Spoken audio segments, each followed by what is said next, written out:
This is FanSpeak, a weekly live show where the fans of comics and its community are our guest. Welcome to the show, everybody. We got a great one for you today. My name is Chester C. Busby III, and just to start right off the way it should go, we have and I did that again. Why do I keep doing that? I really need to improve on that.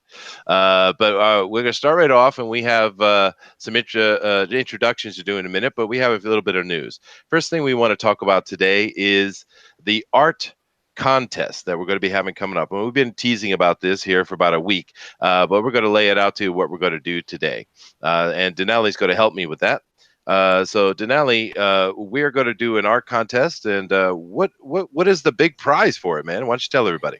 So the winner of the contest after a month, we will actually pay to advertise that on Alternate Comics for the December releases for them. We're going to pay for a full page in the comic book lines for them. Yes. So what we're going to do is we're going to have the contest for you all to create a FanSpeak logo and a mascot for FanSpeak. And what we're going to do is we're going to take that logo and we're going to put it as a full page ad in Alterna Comics. So the winner of the contest will actually have their art in a comic book. How cool is that?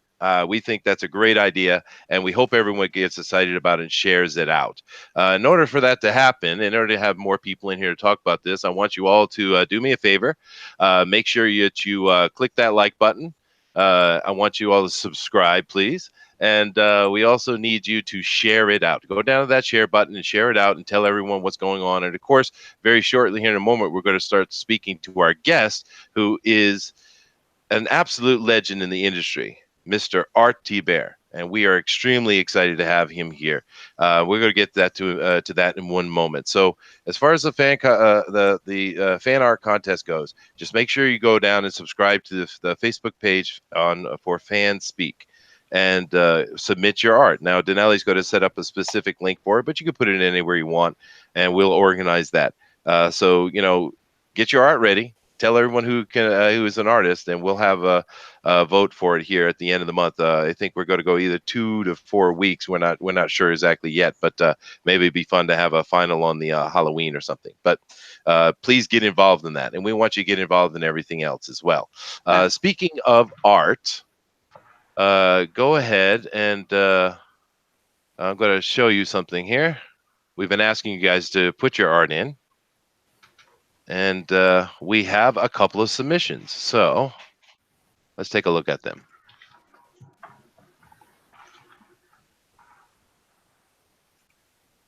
Now, are we looking at? Oh, there we are. Yeah, we are. We have them coming up here. And here we have one. And this is a Raven. I am sorry, Pope, from Joseph Tran. It's a nice looking piece right there. I like it. He's got some skills going on. I was wondering, how was that a trans Raven for a minute? Booster. They're all going to be ravens. I promise you. It's all going to be ravens. Knock it off there. All right, be nice. Be nice. All right. I like it, actually. It's a nice piece. And then we have another one sent in from Bethany, and she's on many of the streams. I've spoken to her as well. She's a really nice lady, and she's trying to work her out. And I thought this was interesting because she took a picture of Rogue, and she has blocked it out, and she's trying to work it out in quadrants here. I've never seen anyone do that, but maybe that's a standard technique I don't know about. We'll have to ask Mr. Thibert about that later. But there's a couple pieces of art that have been submitted. So, guys, submit your art. We'll show it on the FanSpeak here. But also, think about what is the image of FanSpeak? What do we want the logo to be? We're not giving you any parameters at all, everybody. Just put forward what you think FanSpeak should look like, and we'll have a vote for it. I think a booster gold would be very good. Of course you think booster gold would be very good. Yeah, all right. So does Kinsey. No, I think we know who the real mascot is. All right. And if you send it over Twitter, make sure to hashtag it, do the hashtag of FanSpeak art contest so we can find it easily as well. Okay. All right. Yes. Thank you very much. All right. Let's move on and introduce all the guests we have in here today. First, we're going to start off with, as we've already been speaking to him, Denali. Go ahead and say hi to everybody, man. Hey, gang. Hey, everybody. Let's talk some comics. All right, we have Booster. Hey, lads, how we doing? All right. We have, of course, Pixel Trader. Hey, nice to see everyone tonight. We have Pope Fire. How you doing, Pope? Greetings. Okay. Of course, the mighty wrench of Ethan Van Sciver is here, Mr. Thundaro. Hello, sir. Hello, hello. All right. And we have a couple of special guests as well, and I'll get to our chairman in a moment. Of course, we have Mr. Art Thibert. Hello, let's talk some comics. Absolutely, sir. And would you please introduce your guest that you brought with us today? Okay, this is my co-writer on Black and White. Amazingly talented. She's not just a writer, but she's an artist as well. Is Taylor Grosso, and for the last 5 years, she has assisted me on most of our DC projects. So this is Taylor, and tell them some of the projects that you've worked on with me, Taylor. Thanks, Art. Hi, guys. We've worked on everything from, I think I started off on Hawkman with you. New 52 And Hawkman? New 52, Oh, wow. and then, and then we went through Batman all the way to Super Sons. It's been a while. Well, I think you got thrown in the deep end on Teen Titans, right? That's right, yeah. Yeah. So she's been with me for 5 years. So for the last 5 years, all the DC stuff that I've been associated with, Taylor's pretty much assisted me on the backgrounds. Oh, awesome. Yeah. So a protege, maybe? A protege, and we also write together. So we've been creating properties together, and so our newest one is Black and White that we're going through Indiegogo on. Awesome. Yes, and our moderators are down there, and they're putting that link up, everybody. So if you want to go check out Mr. Thibert's Indiegogo, Black and White, please do so. How's that going, by the way? Oh, it's going great. We just today, as a matter of fact, hit a major stretch goal of 22 grand. So we just released the Stick It to the Bots sticker as the stretch goal. So what that is Taylor and I, we put a Kickstarter together last year. It was for my art book. That's and right. So one of the character on the cover of the art book is White from Black and White. So we thought it would be cool as a stretch goal there to do a Stick It to the Bots sticker. And so we never got that far with it. So we thought we would try to do a sticker again for this one. So we're really, really happy that we were able to get to that point. So A sticker, 2 campaigns in the making. yeah, Yeah. and we just All right. thought it was funny because it's a sticker and it's called Stick It to the Bots. Get it? I get it. Yeah. I get it.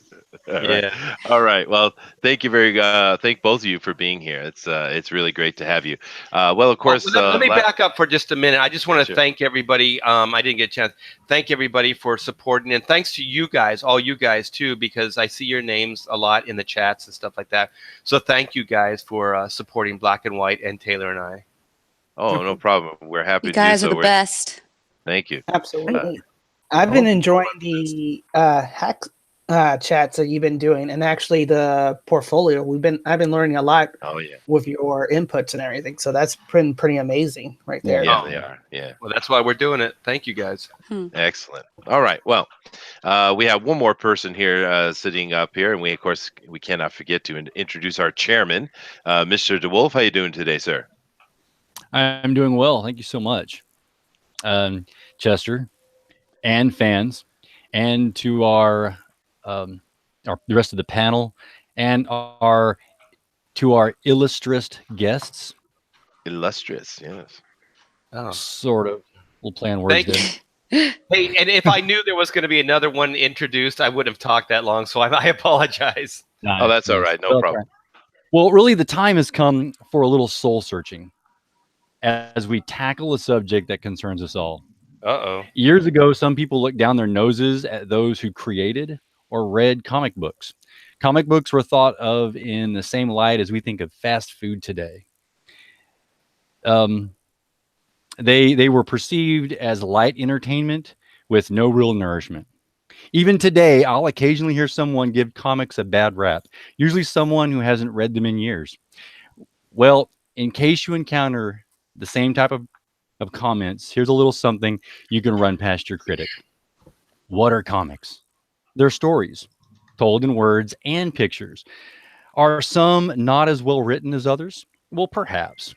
There's also novels, plays, movies, which aren't as well written as others. But are some comic books written with great skill and integrity? Of course. Are some beautifully illustrated? Just one moment. Just take a look. Are they worthwhile? Bet on it. Since when has the written word coupled with illustrations not been worthwhile? Now, here's the clincher. Let's say that Michelangelo and Shakespeare were alive today and collaborate on a comic book. People would fight for a copy, right? Obviously, there's nothing wrong with telling a story using script and illustrations. Just as with any other art form, everything depends on doing it well. But that is what Stan Lee was saying in September of 1989. What are the fans saying? Welcome to FanSpeak.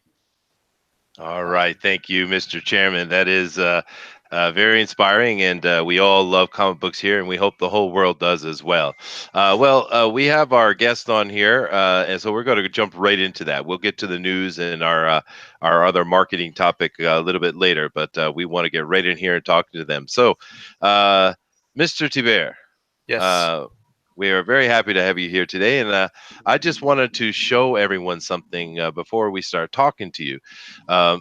Now, like I mentioned to you before, I think we came on, I actually have some of your comic books, and I think many of us actually do. And I have something here that I want to show the chat. Now, guys, take a look at this. Oh man, it's gonna hurt. I know it's gonna hurt. No, sir, it's not going to hurt at all. Now, take a look at this, guys. This is a list of books that Mr. Thibert has done. Now, look at this. I'm just going to scroll on. Now, like I mentioned to you, this one down here a little bit in Humanoids, I actually own that one, and I bought it at the time. Guys, just take a look at this. I'm going slow now. Okay. Let's go a little bit faster. Checkmate. I have a bunch of those. Batman, Superman. Yeah, let's go a little bit faster. How long is this going to go on for? Look at this. Look at this. We're in the early 90s now. Yeah. Look at this, guys. Look at this nonsense. You can't even see it. It's just ridiculous. How many things have you made, sir? I have a question, and each person here is going to ask you a question. My question is this. What have you not drawn, sir? I don't have a really, there's a couple titles that I would love to work on and that I haven't yet. And I do not have a good run on Hulk for Marvel, and I do not have a good run on the Avengers for Marvel. So those would be like two icons at Marvel that I would love to do. And then over at DC, I do not have a Justice League run, and I do not have a Wonder Woman run. So I've done like issues here and there, but nothing like really significant.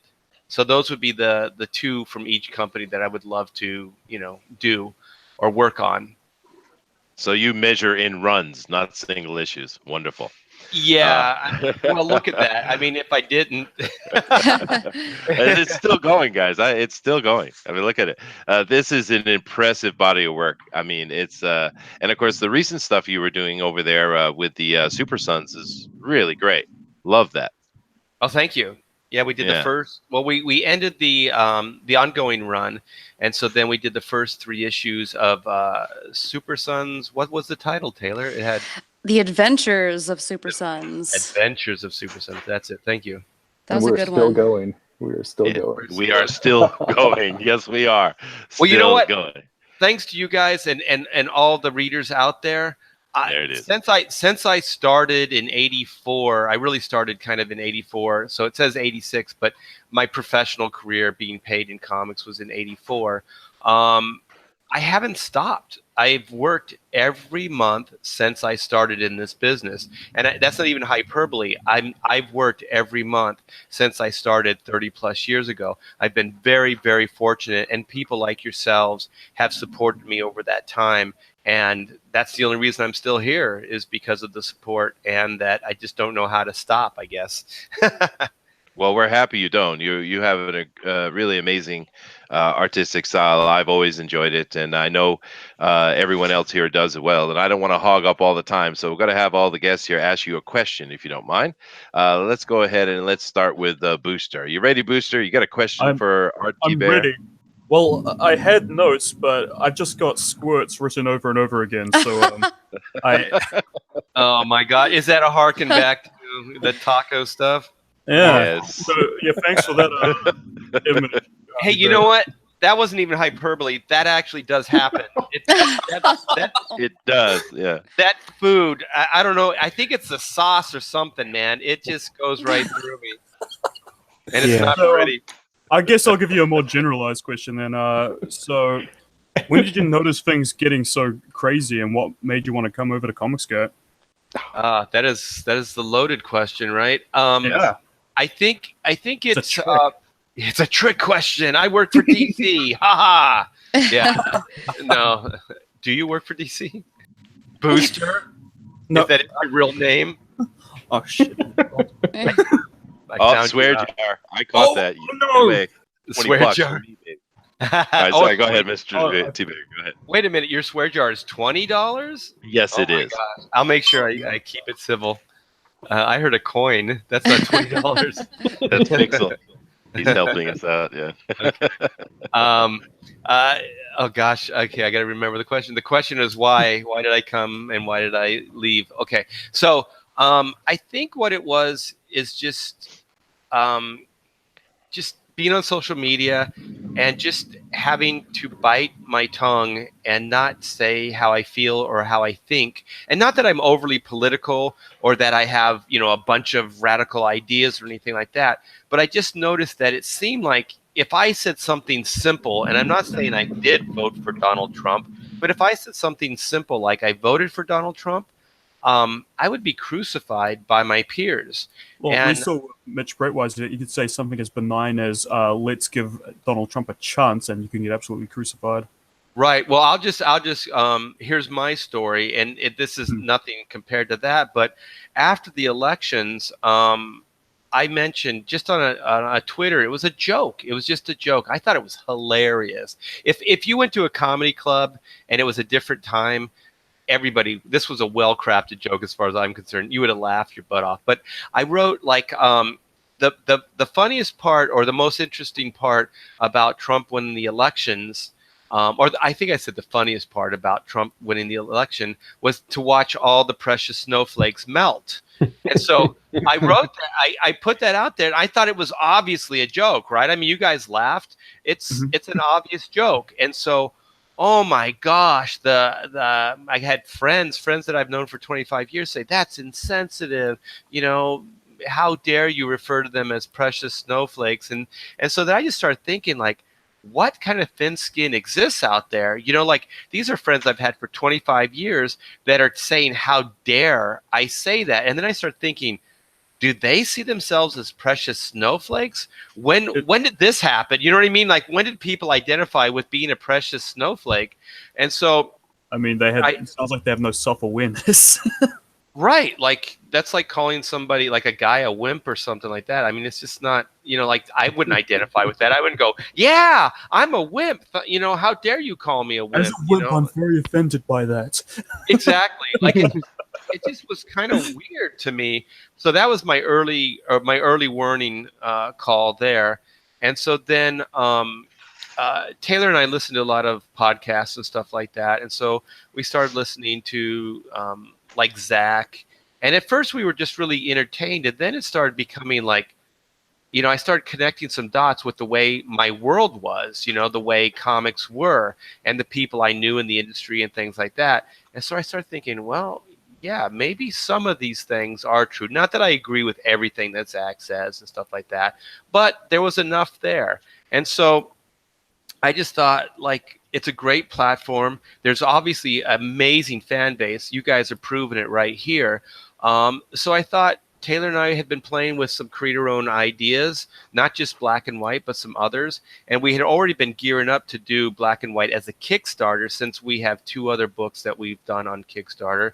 So then Mike Miller's a friend, and Ethan Von Sciver's a friend. And so they just said, hey, why don't you try coming over here? So, one thing led to another. And so that's why we eventually came over here. And I really do, honestly, it sounds like I'm brown nosing, but I like the fan base. You guys not only talk the talk, but you walk the walk. Like, you don't just talk about it or say, this comic's okay, or this, you guys are spending money. You guys are actually out there. You're talking about it, and you're spending money. And I like that. I mean, not just the money thing, but you know what I mean? Like, you Very guys supportive. you're very supportive with this stuff. And I noticed, like, when I talk creator-owned properties with, some of my more, like guys that are doing comics and mainstream fans and readers, they don't seem to get behind it as much. They seem like, oh, you're going to do an indie project? Oh, There's no whatever. enthusiasm. Yeah. Well, it looks like they're still in the mindset of the 90s, where you're selling 7 million copies when, and before the DC 10,000, what they're doing right now, that would have been just cancellation right there. So I'm like, wow. Yeah, I think the market has shifted.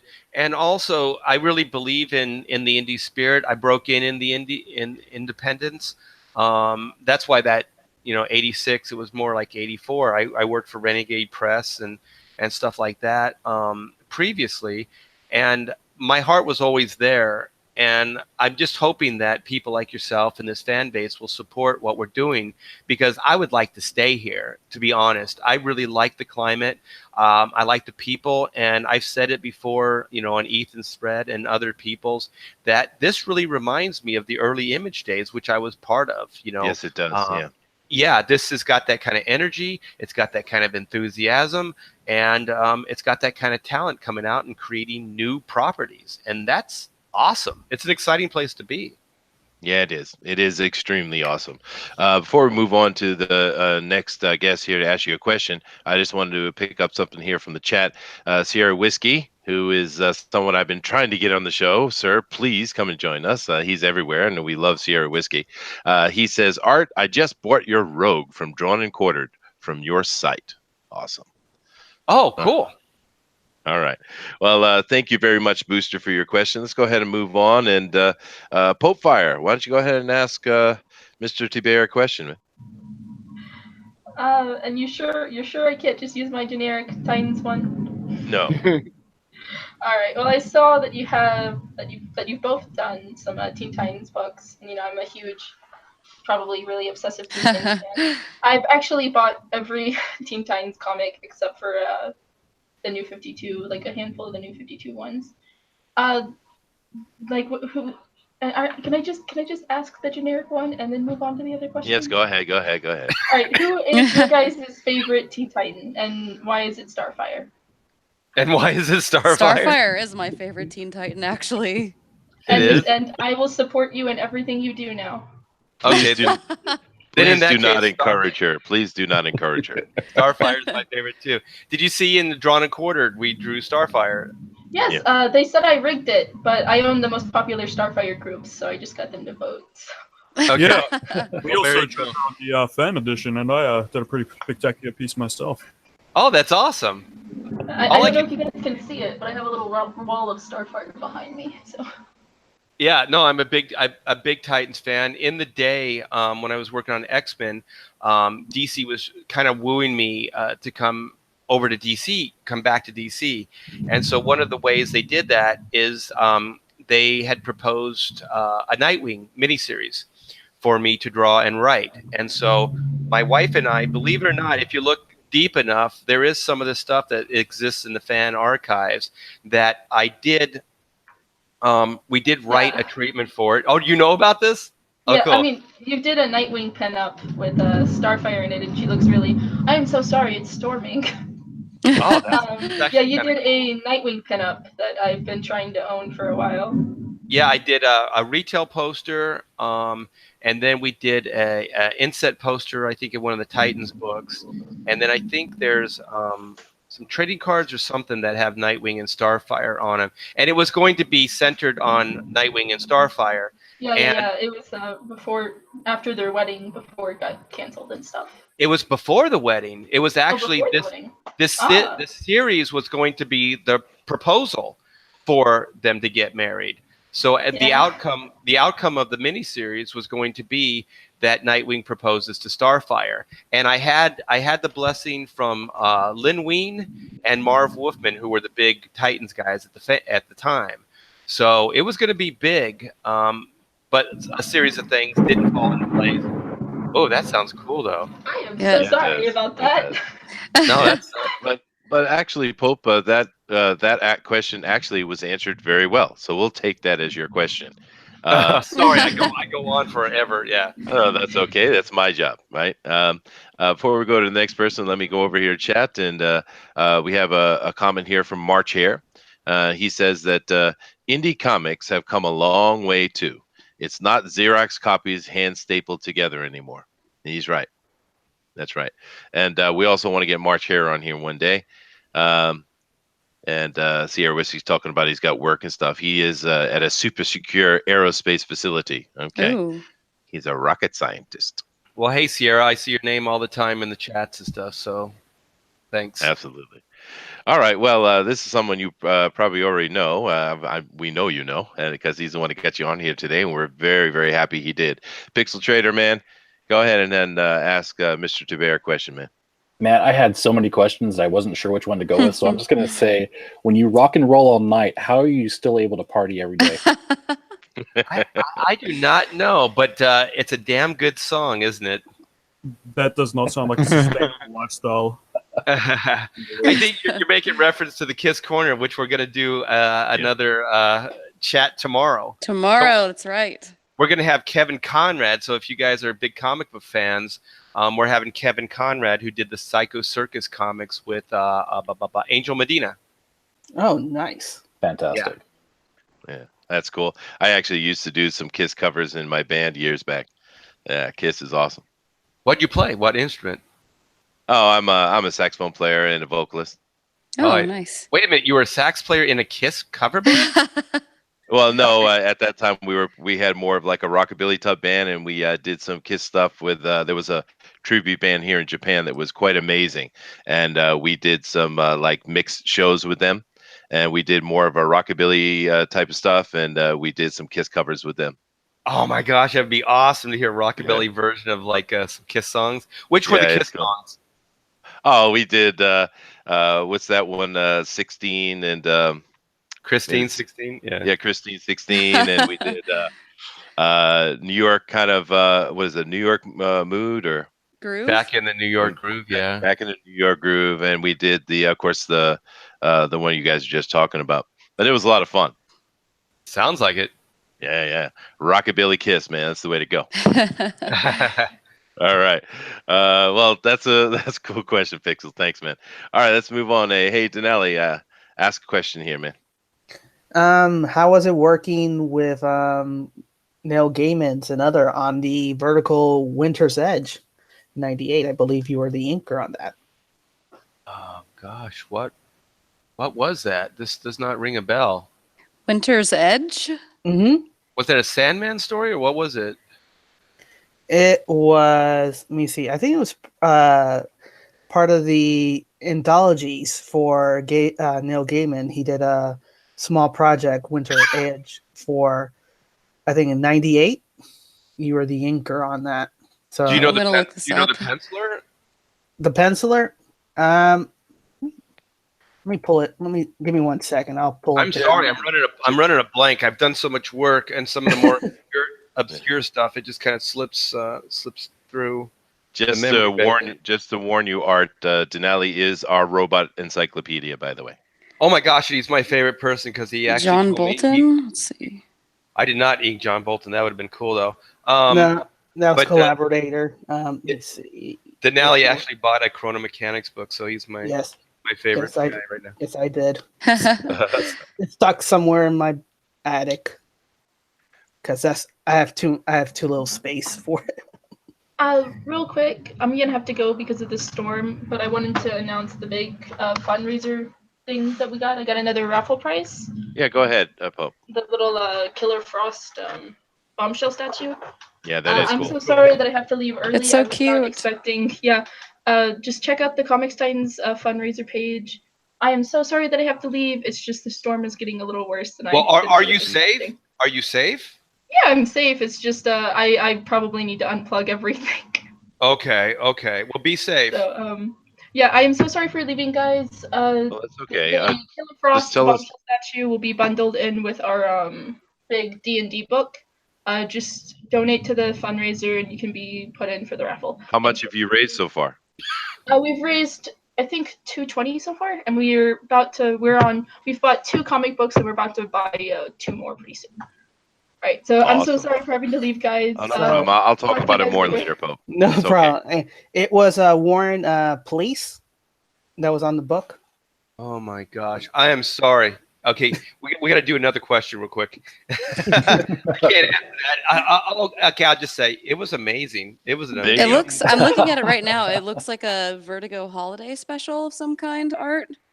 Okay, yeah. Without seeing visuals, I don't really remember.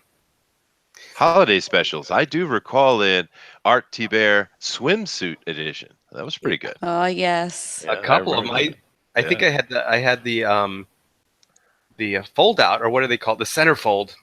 Yeah. What character was it? I think it was Psylocke. I think she was in. I think the theme was. Oh gosh, what do they call it?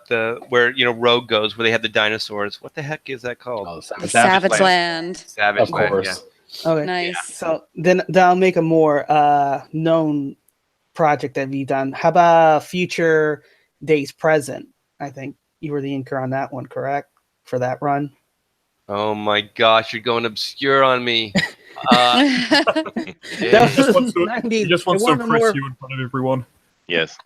Yeah, So I'm that- just gonna. You know what? It was an amazing time. Everybody around was bringing their A game.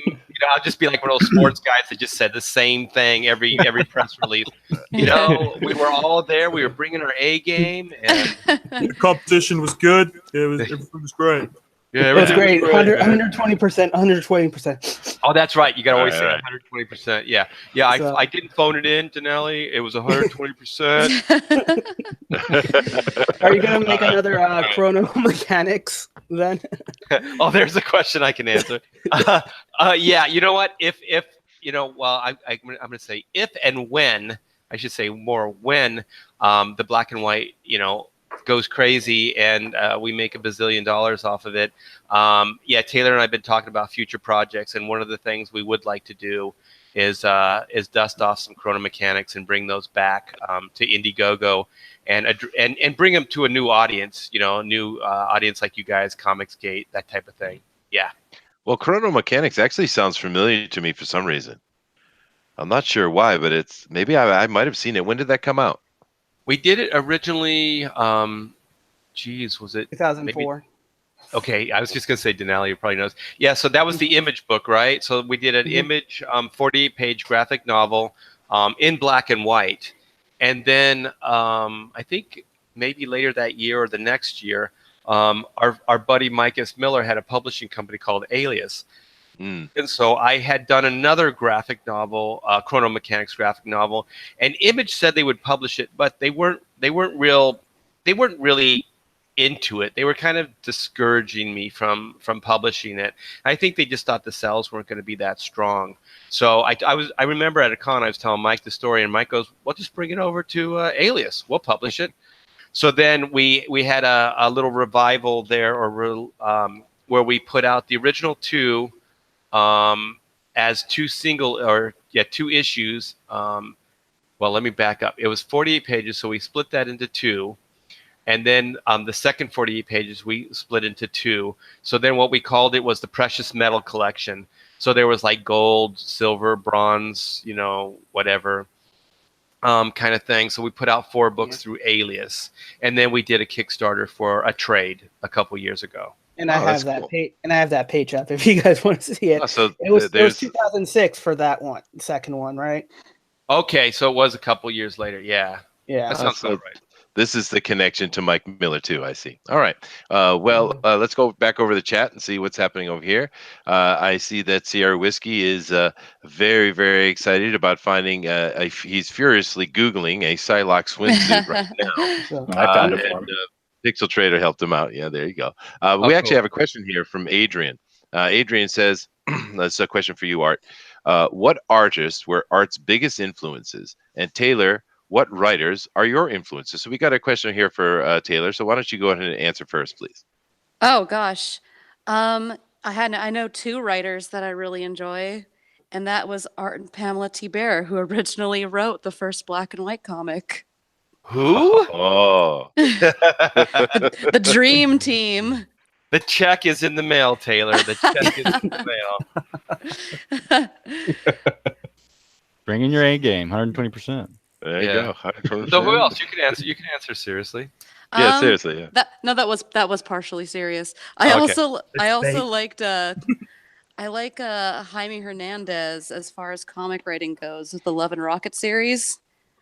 That is my probably my favorite comic series, and the writing is very very natural, almost feels autobiographical in a way, even though that seems like an impossibility. And that'd probably be one of my biggest influences besides the T-Bears.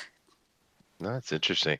I think some of us are maybe a little more classical, but that was some good writing coming out of that. So, what about you, Art? What's your answer to Adrian's question about your biggest artistic influences? And please don't say Perez, because everybody says Perez. It was George Perez. I'm just kidding. I'm just kidding. You set me up for that one. In the early days when I was a kid, it was definitely Neil Adams and Dick Giordano. Like I said, I'm an older guy, and so I was fortunate enough when I went to work at DC Comics that Dick Giordano was editor in chief. So he used to call me my boy, get in here, my boy, and so he would tell me stories, and he definitely kind of mentored me in the early days. So that was very cool, and it was a major dream come true.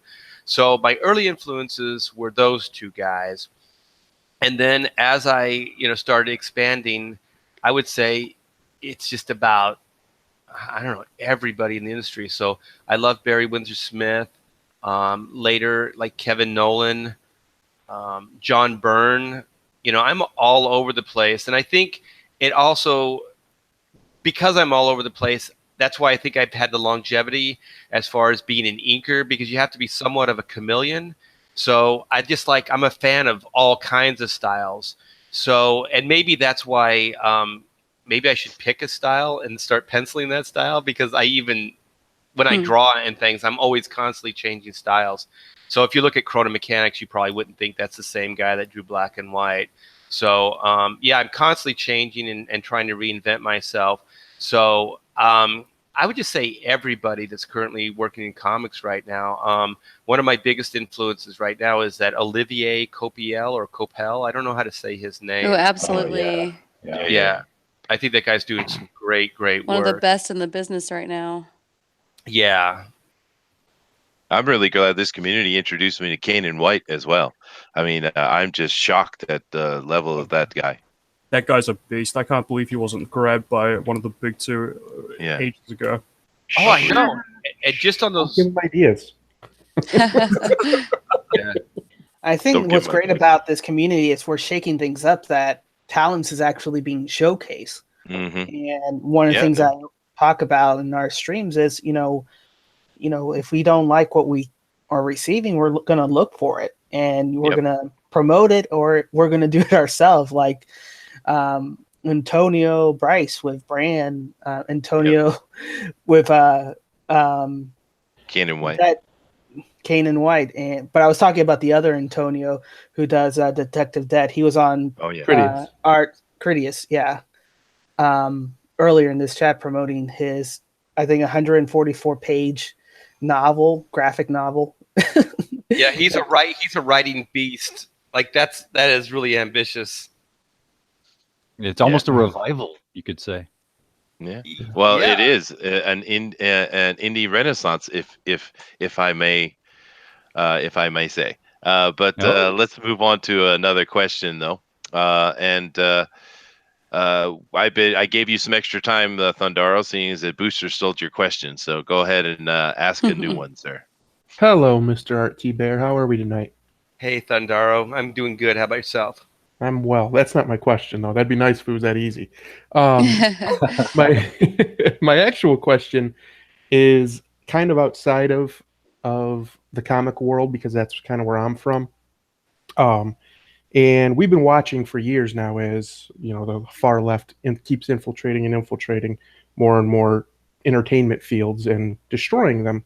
Where do you think, from your perspective as a legend of so long, where do you think entertainment's going? Do you think this trend is going to keep going, or do you think it's almost out of steam? Oh gosh. That's a good question. Yeah, that's a really good question. This is how I think about about everything.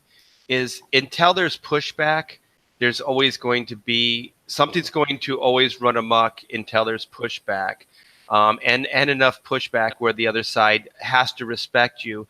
Sometimes it has to get pretty bloody before the other side respects you. Sometimes there's respect granted just because it becomes undeniable. Like, let's just say we're all starting to sell 600,000 600K versus or amount of books. I'm sorry, I always stagger when I try to think of how much money that is. It's insane. But like 600K or 700K for That's one crazy. book. Yeah, so if you start doing that, then there doesn't have to be any bloodshed, right? That's the pushback. The pushback is the success. So I'm hoping that as far as the pushback will just be our success. So if we can keep going and we can get these numbers, then mainstream people or people that might be on the fence, because Ethan told me years ago at a convention, I don't know how he knew, because I never really talked politics or anything with him, but he told me, he said, Art, there's more of us than there are of them. They're just not vocal about it. They just don't say anything because, like you said, the liberal media is definitely more vocal. They have more avenues. They have more arenas and areas that they can say these things. And so then, the minority doesn't really, except for stuff like this, maybe gets a voice. So I would probably say in a really diplomatic way that until there's pushback, I think it'll just keep going. Well, yeah. The reason I asked that question is because I think that's what Comicsgate is. I think that's the main reason I'm here, and it's because we have to push back somewhere. And comics are probably the most pivotal American institution when it comes to entertainment. They're one of the oldest. They've been around the longest, and there's nothing that's infected popular culture more than them. Yeah, here, I agree. They're destroying them. Just period. There's no question. That's what they're doing. And it has to be saved. And I think Comicsgate is hopefully what's going to help save it. I don't think we're going to do it alone. I think as soon as somebody hits that $1 million comic, that's going to change everything. Yep. The whole industry is going to change real fast because they're going to have to listen. Like you said, we're going to be undeniable. They're going to have to listen. But Thundaro, they're trying to create a lifestyle brand, man. What is that? I don't even know what that is. Yeah. Exactly. Yeah. All right, let me jump back over here to the. Can I just wrap up real quick? I just want to wrap up real quick. I just want to say, like, the pushback has to come from our talent, from our hearts, from our projects that we're bringing. Like, I don't want any, the nastiness and stuff like that. I just don't want, because that's not the way I want this thing. I don't want the pendulum to be swung back in any kind of aggression or any kind of like ill feelings. Like, I would like to win over hearts. I would like to, have great books that inspire people or dollar figures that inspire people. That type of thing. Right. Yeah. No, absolutely. All right, so let's jump over here to chat and see if we got some more comments on Seer Whiskey again. He says he would like to ask, well, I'm going to ask this question, I want to make a mention from Dr. White first. Dr. White says, yeah, Ethan snatched up Kanan real fast. Yeah, well, he's a smart man.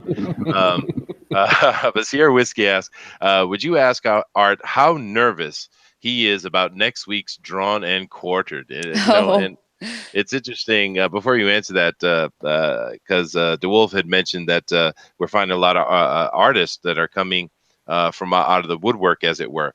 And a good mention of that is last week's Drawn and Quartered, which is a great show. If you guys haven't seen that on Mike Miller's channel, go check that out. But we had actually, I do the over helping out with the fan edition of that, which is Pixel Trader's creation. And John Dillard won. And then he came over and he won the pro one. And that's just goes to show you, never heard of John before, but what a great artist. So how nervous are you, Mr. Thibert? I must admit, like the first one, when I did the Rogue, I was kind of part of it before, but I didn't draw. Like I just drew beside them, but I didn't compete. But 2 weeks ago when we did the Rogue drawing, I was really nervous. Like those guys are all really great artists. And so just to sit and have 2 hours just to create nonstop and then try to entertain people and talk smack at the same time, I had never done anything like this. But I must admit, as soon as these guys are all great guys, like just hanging out with you guys as well. I mean, once you start talking and start hanging out, then it doesn't seem like you're not scared anymore. You're not intimidated, even though they're trying to intimidate you, but you just start having a good time. And so I think that's what I like about it, is to have a good time. And then when like this week, when we had Starfire, it was just fun. I wasn't that scared or anything. Yeah. I think you were robbed personally. Oh, I do too. I said the same thing. I have a feeling it might have had something to do with the taco comments. Actually, I'm pretty sure. Done in by the sports. You did Lobo versus Superman, or part of it anyway, back in 2003, according to the list here. So Lobo apparently is the character you're going to be drawing this week, if you're part of it. Oh, nice. Yeah. So the good thing is I can prepare. I don't have to go downstairs and print out. Have you seen the new Lobo that they released for the Sci-Fi Krypton image? I saw a small little image. It looked decent. I don't know. What do you guys think? Yeah, they look good. Yeah. I think you skipped arm day. Yeah, I just saw it. It looked like it was from like the chest up. So but it looked like he was built like he was a big guy. You talk about that Krypton. I think it's about this. Yeah. It looked really good. If you're a junior high school kid trying to go to a Halloween costume, I thought it was amazing. Oh my gosh! Now I gotta relook at it. Yeah. Well, now we have a versus, don't we, Taylor? Oh yeah, totally. Thanks, you guys. There you go. No, that's really cool. But we certainly one of the things I thought was interesting about the last Drawn and Quartered, I put together a straw poll and I put together all these funny little nicknames, and no one mentioned it. I felt dejected. I saw them. I saw you put Gary as headshot. It was very clever. It was. It was. I had Art Don't Eat Tacos Thibert. But I think what's a little but what's also funny was Ethan was talking his morning stream that he's like, I want Drawn and Quarters on Wednesday. I want to get on there. he can come join the fan edition in disguise. How about that? Well, yesterday it sounded like he was trying to steal the idea, right? Yeah. There you go. Jeez. Yeah. That's it. All right, so you guys are currently sitting at 22,129, and you've got a couple of really nice stretch goals coming up. Why don't you tell us a little bit about the book? And well, we do have one more question before we move on to that. Sorry. One question. Well, I just have to interject. We're gonna Taylor's got a dinner at 6, so we're just gonna have to take off a little bit before 6, if that's okay with you guys. No problem. So let's get that last question in real quick. Go ahead, Mr. DeWolf. Wait, hold on. Where's Quasar in the list? Oh, never mind. He's not in the list. I'm sorry. So Yet. I'm gonna step back, a moment in the concept of fandom and say that I'm hearing terms such as inker and penciler and stuff like that. And since you're here and you're renowned for your inking, what exactly is that process? to take from the penciler or the inking, and what do you specifically add as an inker to that process? It it varies from project to project. Some pencilers, I'm just kind of going over the line, trying to do it justice, and some pencilers I interject a lot of my personality or style into. So it really varies. I kind of when I'm inking people, I try to stay open because, like I said, I study styles and I know a lot of comic book styles. So I have those kind of in the back of my brain always. So when I get some pencils, I already know what school they're from. Like this is a Neil Adams school, or this is like John Byrne school, or something like that. So I already know kind of where they're going with the pencils, and sometimes I'll play against that. Like when I inked Victor Bogdanovich, he was definitely going for a Grey Capullo look, but I was I kind of get perverse sometimes, and I think like Grey Capullo already exists. Why do we need a clone? So then I'll ink him instinctively completely different than even sometimes the pencils are. You know what I mean? Just so people don't automatically go, oh, well, that's just a Grey Capullo, Yeah. or Art Thibert's trying to do this other inker or whatever it is like that, to try to have an original voice, for at least that project. So it really does range from penciler to penciler, and also it depends on how much support I have from that penciler, because some pencilers will let you do just run free with things. Like when I worked with, also I was doing finishes on it, but Dan Jurgens on Superman, on Adventures of Superman, it was like you could do whatever you want, So when you have that kind of support from a penciler, then you can actually push the envelope and try new things, which is what I did. Oh, nice. Yeah, so I hope that answers the question. Sure did. Yeah. Thanks. All right. Well, go ahead, Pixel, and continue what you're doing, man. Yeah, no worries. So I just mentioned how much they were at now, and they just crossed that 22K goal. I know they've got the mini print coming up at 25, but I heard in your stream earlier today, you guys are really, really hoping for that 30K stretch goal. Yeah. Yeah. So just for the people that may not know too much about the story and stuff yet, do you want to kind of give your elevator pitch on the book and what you're doing with it? Well, since I'm doing a lot of talking, I'm getting a little hoarse here. I'm going to let Taylor do some of the heavy lifting here. Sorry about that. I was clearing my throat. Oh, yes. Black and White is the story of an ex-spy who kind of trying to leave his past behind him and lead a less violent life. But he falls in love with this troubled woman and ends up kind of getting sucked back into the game inadvertently as a vigilante. And it's set in sort of a kind of a neo-noir sci-fi like world. There's lots of robots in like their daily life, and it's set in China, and it's kind of a different setting than most spy stories are told, but it's kind of a spy vigilante. I want to say a superhero story, but really, it's this volume is a kind of a personal origin story. And for the just as a clarifier, that what happens is Reed does fall in love with the brewery heiress, but then he soon finds out that she's really not a damsel in distress. Like, this girl is able to take care of herself, but that she just needs to be kind of like guided to do the right thing. But she has the abilities to, to fight and to do these superheroics. Yeah, Black and White is kind of about the line that's blurred between justice and vengeance.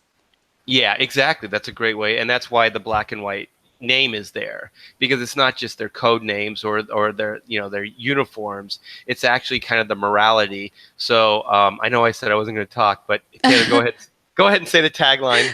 I couldn't resist. I'll try to do the Edmund Boyette cadence. Yes, please. In a world where law and order are often blurred to gray, justice can only be black and white.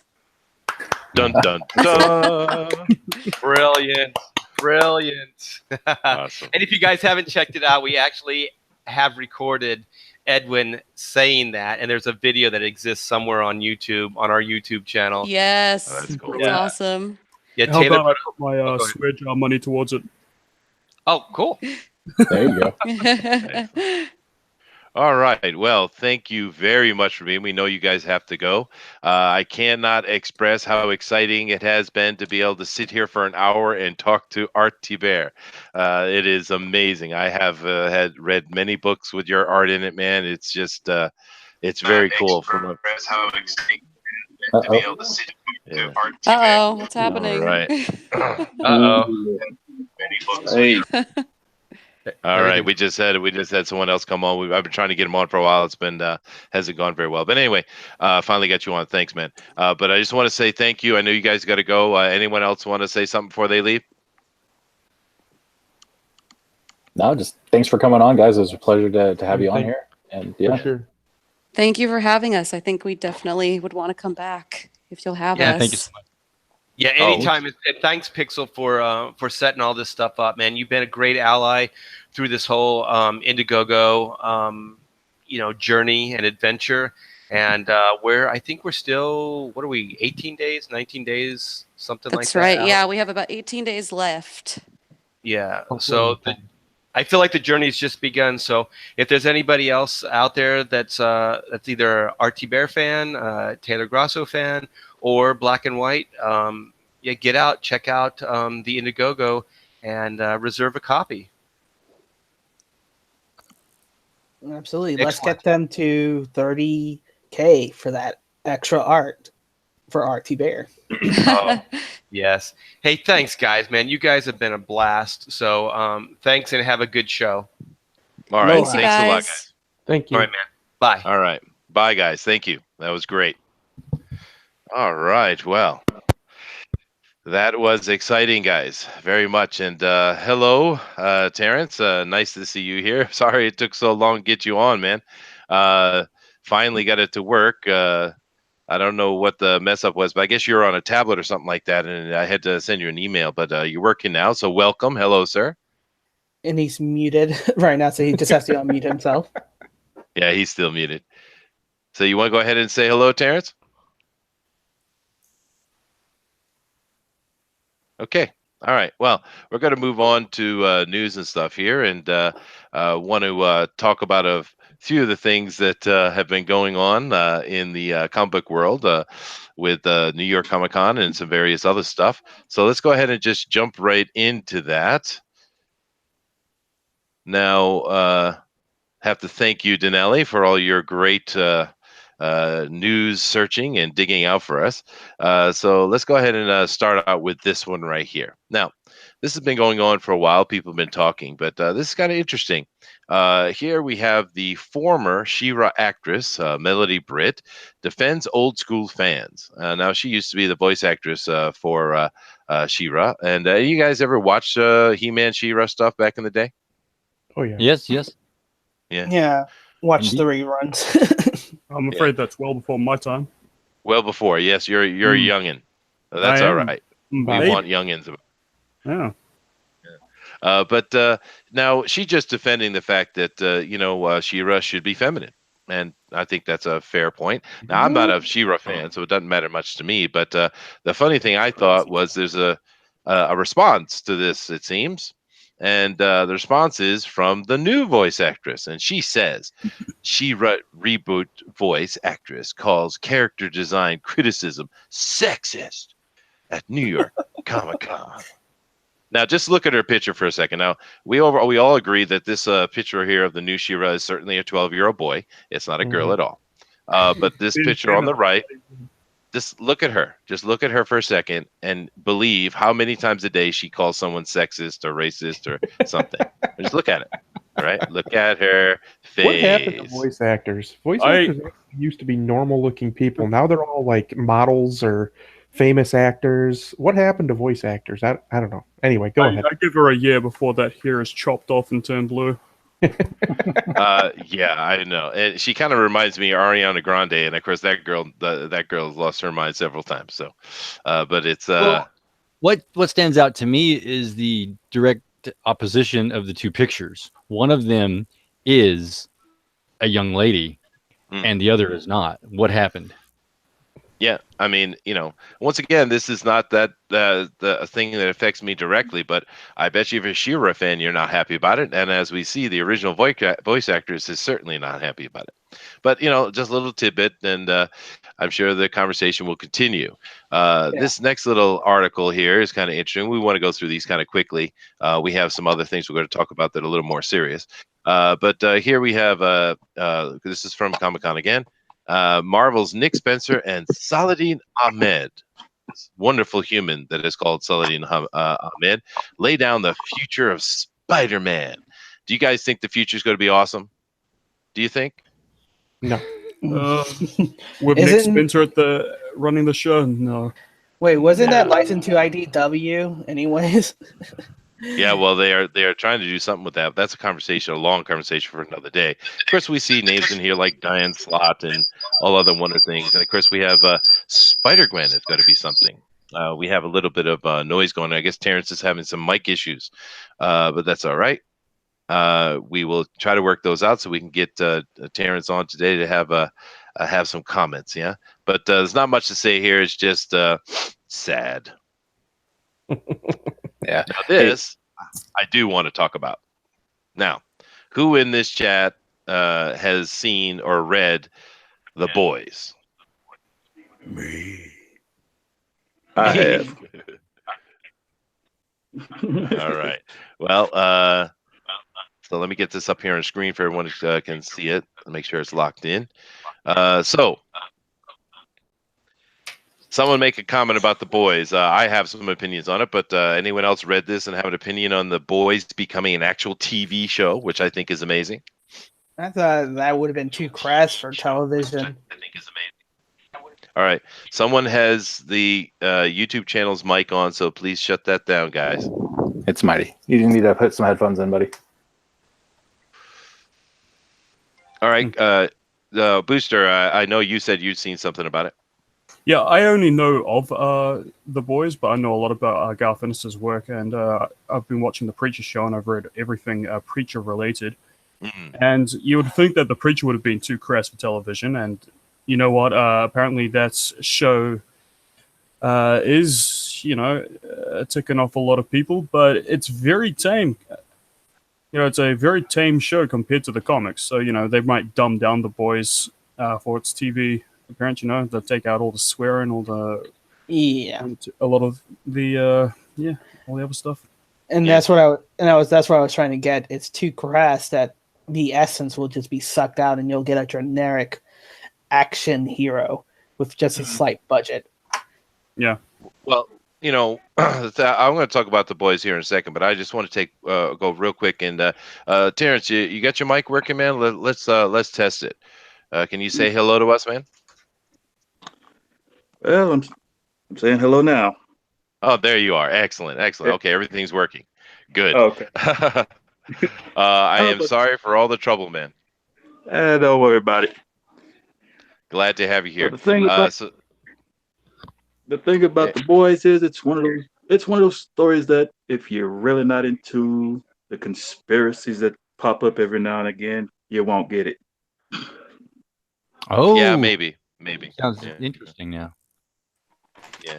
No, The Boys is a great comic. I read the entire thing all the way through a couple times. It's really good, and I'm excited. And to be honest with you, make your comment, Booster.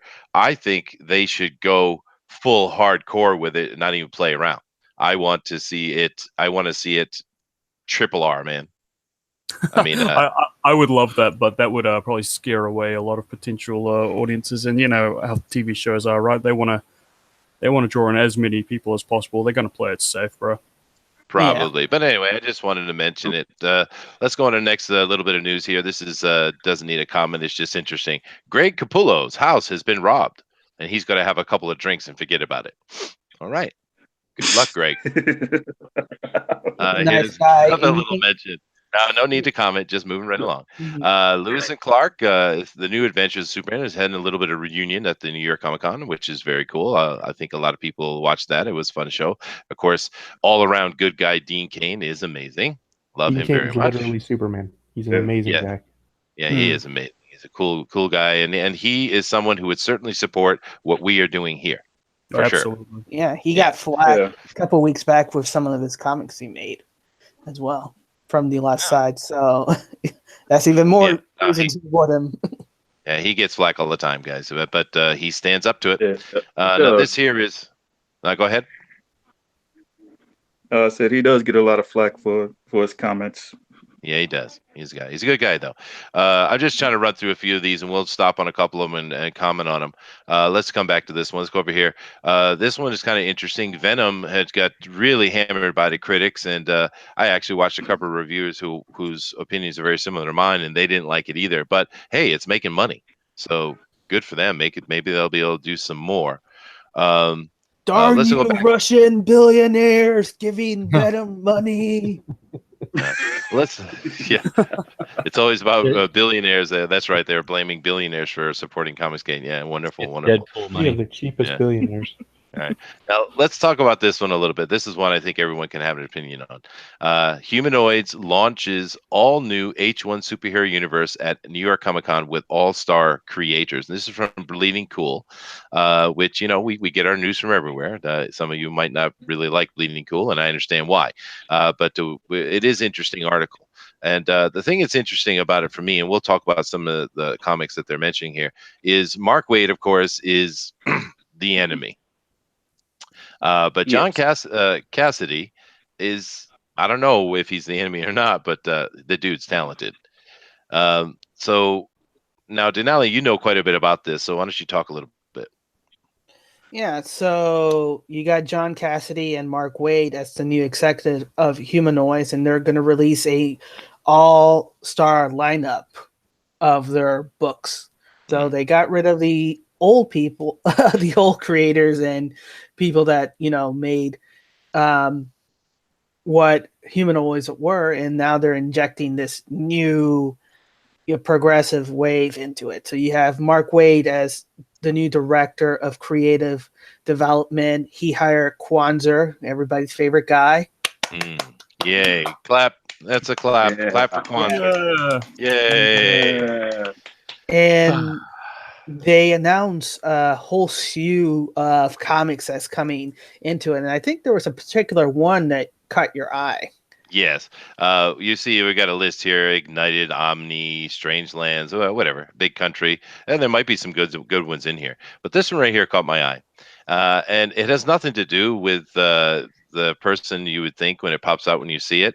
It's actually about Meyer Lansky, but it is the name of the book is called Meyer, and of course, I just thought it was funny because of Richard Meyer and DNC. I thought it was ironic that a book that is coming out that is being helmed by Mark Waid as an executive producer, I think is his title, is actually has Meyer's name on it. It must kill him every day to see it. I'm sure it does.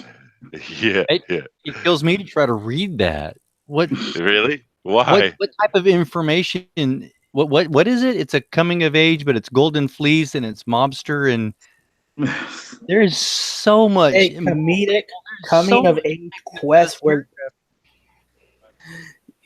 so can't understand. Well, yeah.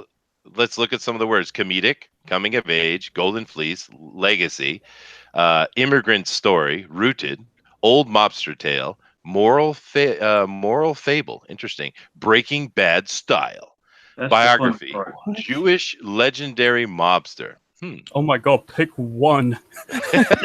What? You don't need so many different genres. Just pick one, mate. It's okay. It sounds like every Indiegogo title smashed together. Yeah, put it in. It is the nonsense, and There's pages ripped out, and I don't. What is it? yeah. Well, well. Anyway, it's just something to keep an eye on, and we will keep an eye on it. We'll talk about it more in depth. It's just kind of an announcement from Comic-Con, but this over here is kind of cool. I think you guys might like this. Terrence, you like Star Wars, man? Yeah. Well, I really don't count the last 3 movies as part of canon, but go there.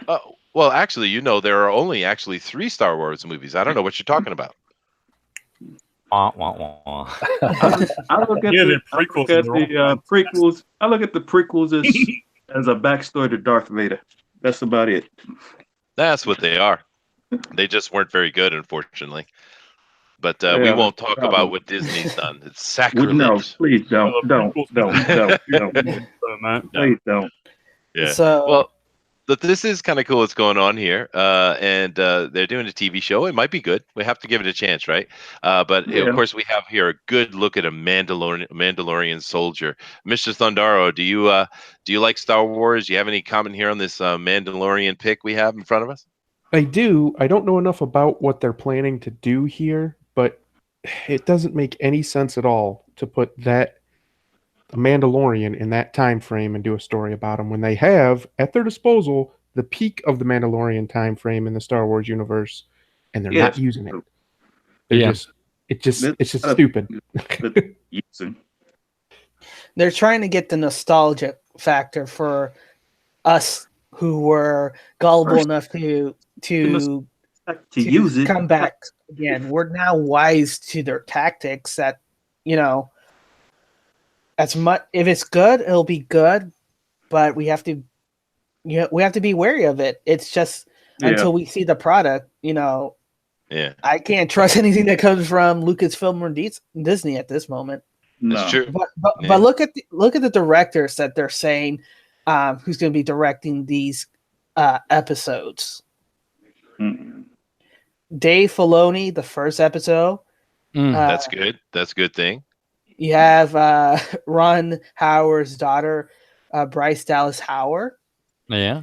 Deborah Chow, Taika Waititi from. Oh, yeah. So they're getting all these talents to say we need to push this and make this series. Well, great. Denali, they really need to make it good. They cannot afford for it to be bad. It's not. It gonna has be. to be good.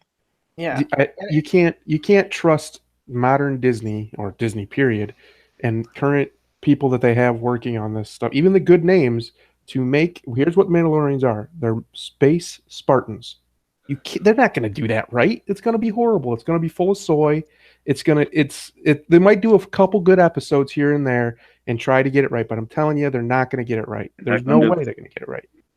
they're going to give 3 good episodes. Those will be the 3 good episodes where they hook you in, and then the rest will devolve like always. So, what do you think, DeWolf? You got any comments on this, man? Yeah, it's where they're at. They have to do something good because they've lost the Jedis, right? The Jedis, the geeks, everybody else who likes this type of this Star Wars genre. We've decided that we can just let it go. So the people that are left are the bad guys, right? That like the bad guys, the Mandalorians, the Stormtroopers, the Vader, right? So if they can at least appeal to one section of the audience, maybe they can keep someone as a fan. I have a feeling they've never read anything about the Mandalorians. Mm-hmm. Oh, there you go. You're right. They're not going to include anything from the original. They would have labeled it toxic by now. Right, exactly.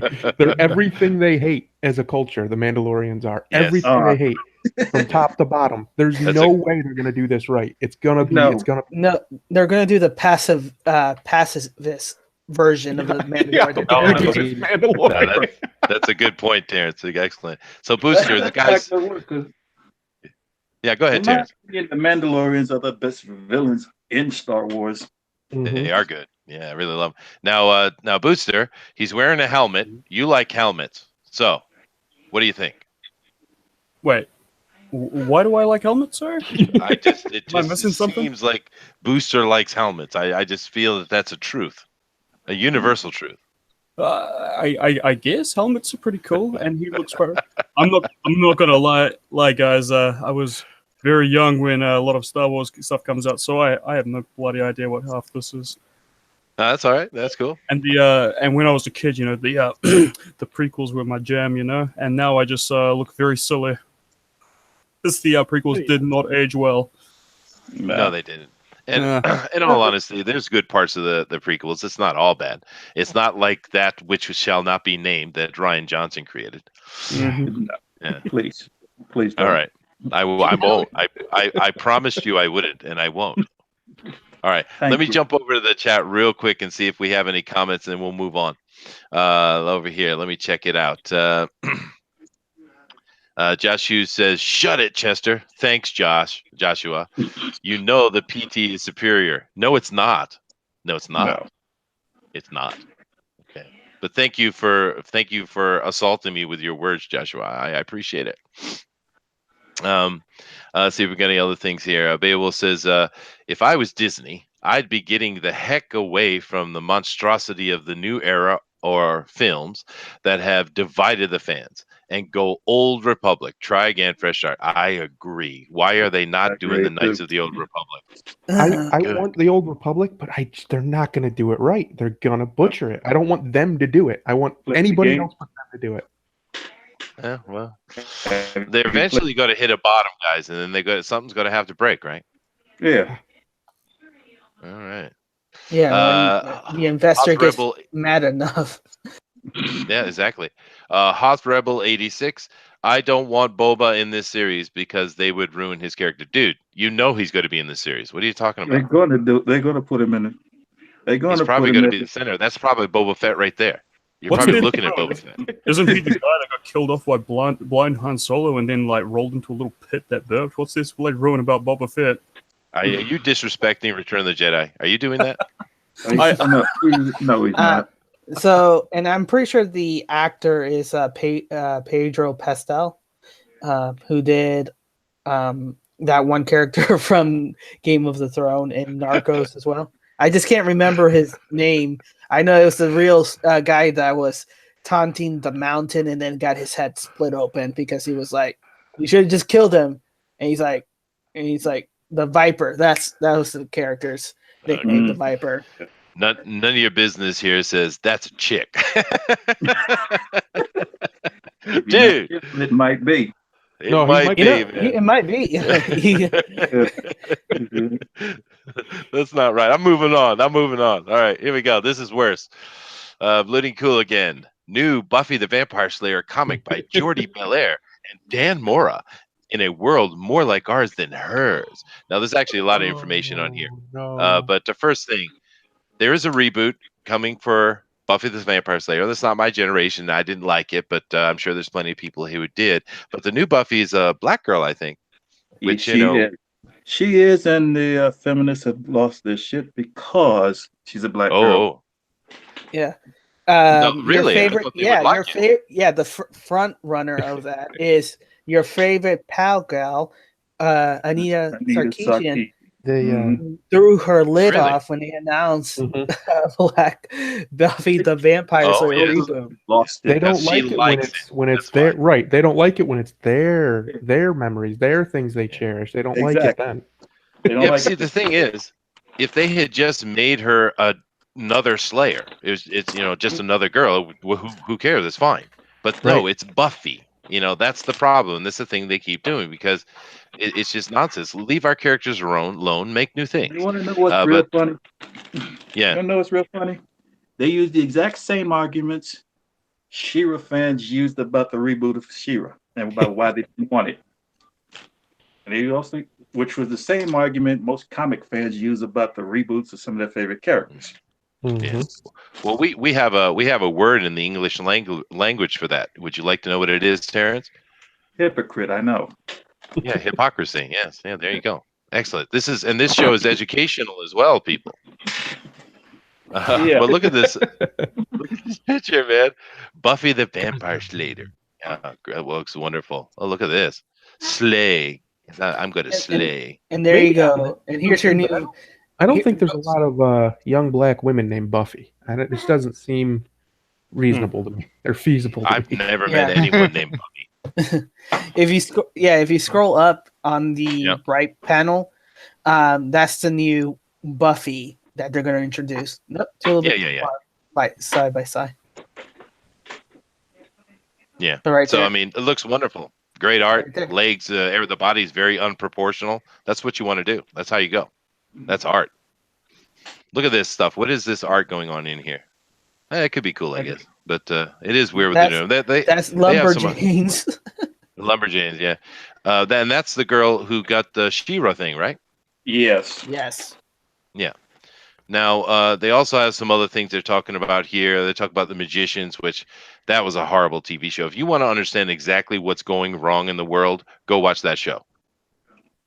'Cause it was bad. No, thank you. I want to watch good things, not bad. Now, look Yeah. at this. Look at this picture right here. See these three people at this panel? Look at the dude in the middle. Just look at him. Just take a moment and drink that in. They all look like really smart people to have a discussion with, I'm sure. Experience this man. Here. Experience him. Experience it. Hey man, let me help you out. I'm going to help you out. I'm going. There it is. Oh yeah, baby. Oh no. That's how it is. Look at that, dude. The '80s left you behind. Go find it. No. Look just like Well, my I like cousin. Late Metal six- hair. Hair metal. Hey, I'm from the '80s, man. I respect it, but I mean, you're 30 years out, man. But anyway, let's just go back to the very general topic of it. And what do you guys think about this whole Buffy the Vampire Slayer? I'm sure we have some people in here that it's you guys grew up watching Buffy, right? That's Josh Yeah. Whedon thing. What made it famous, right? Yeah. Right. It was Yeah. his idea to cast a black woman as Buffy. Because of course it is. Of course it is. Yeah. Mm. And like I said, if they just made a new character, it would be no problem. But you're messing with people's fandom. Fundamentally Yeah. transform I them believe some for- of the feminists weren't too happy with this either. Now they know how we bloody feel. No, they don't. They think they don't care what we think. They only care what they think. That's Haven't true. you noticed this is a very selfish thing that's going on? They're And- extreme narcissists. Here's a prediction: they'll double down and renew it for a second season, even before the first season is out. Well, you were Yeah. telling me that the new Titan show has already got a second season, and all we've seen is a horrible trailer. And you know what's horrible about that is that they're not even doing it as binge; they're doing it week by week. So you have to come every week to wait watch to it. watch it. I'm very excited for it. I'm sure it's going to be a lot of fun to watch. Hooker. But you gotta understand, I'm the kind of guy who would watch The Room multiple times. So You Yeah. got a stronger stomach than I do, buddy. Unbelievable, man. Yeah, but that Some of us Titan are like show that. is a bit of a train wreck in Well, works, apparently- I think. apparently people have already seen the first two episodes at one of the was it one of the Comic Cons or something else? Yeah, they released it in New York Comic Con And and a yesterday's lot of panel. Have been going on about how great the new Starfire is. So that all smells like Oh controlled boy. Positive reviews to me. I'm not gonna lie. It does. Booker Starfire. Well, It's like they're trying to well, try what to I get also some of the heat off of her. Yeah, what I noticed as well is that any negative review they've been stamping out. Some of the online YouTube that did negative, they've been getting copyright strikes, like Clownfish and some other ones as well. So there is negative reviews, but they are being stamped out. So Chester, we were pretty lucky when we didn't do any sound bites, because when they were doing their sound bites for the trailer reaction, they got copyrighted strike for it. Oh yeah, well, and they shouldn't. I mean, a trailer is something that comes out for the public to consume. There's no reason at all that they should get any copyright strikes. But the thing is, YouTube is not a democratic place. It is a fascist center, quite obviously. And therefore, if you are doing things they like, they leave you alone. If you're doing things they don't like, they attack you as hard as they can. So I'm going to try to do my best not to make those kind of mistakes. Let's jump over here to chat real quick and see if anyone has any interesting comments. Beowulf says, I was going to comment further on this Buffy thing, but I had to moderate my own comments. Thank you, sir. Thank you. Okay.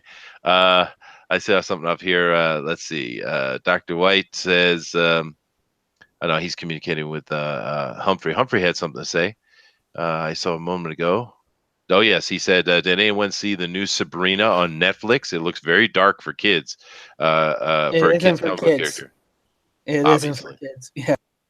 What did they do to Sabrina? I've heard of the character. I don't know it, but what have they done to that one? They went full Wicca with her. You know, instead of having that 90 sitcom that they did in the 90s, they went full whole witchcraft and stuff that, you know, horror stuff with Sabrina the Teenage Witch. So you may not you may want to watch it privately before showing anybody else it to make sure you know it's like before you see it, you need to watch it. So parental discretion is advised.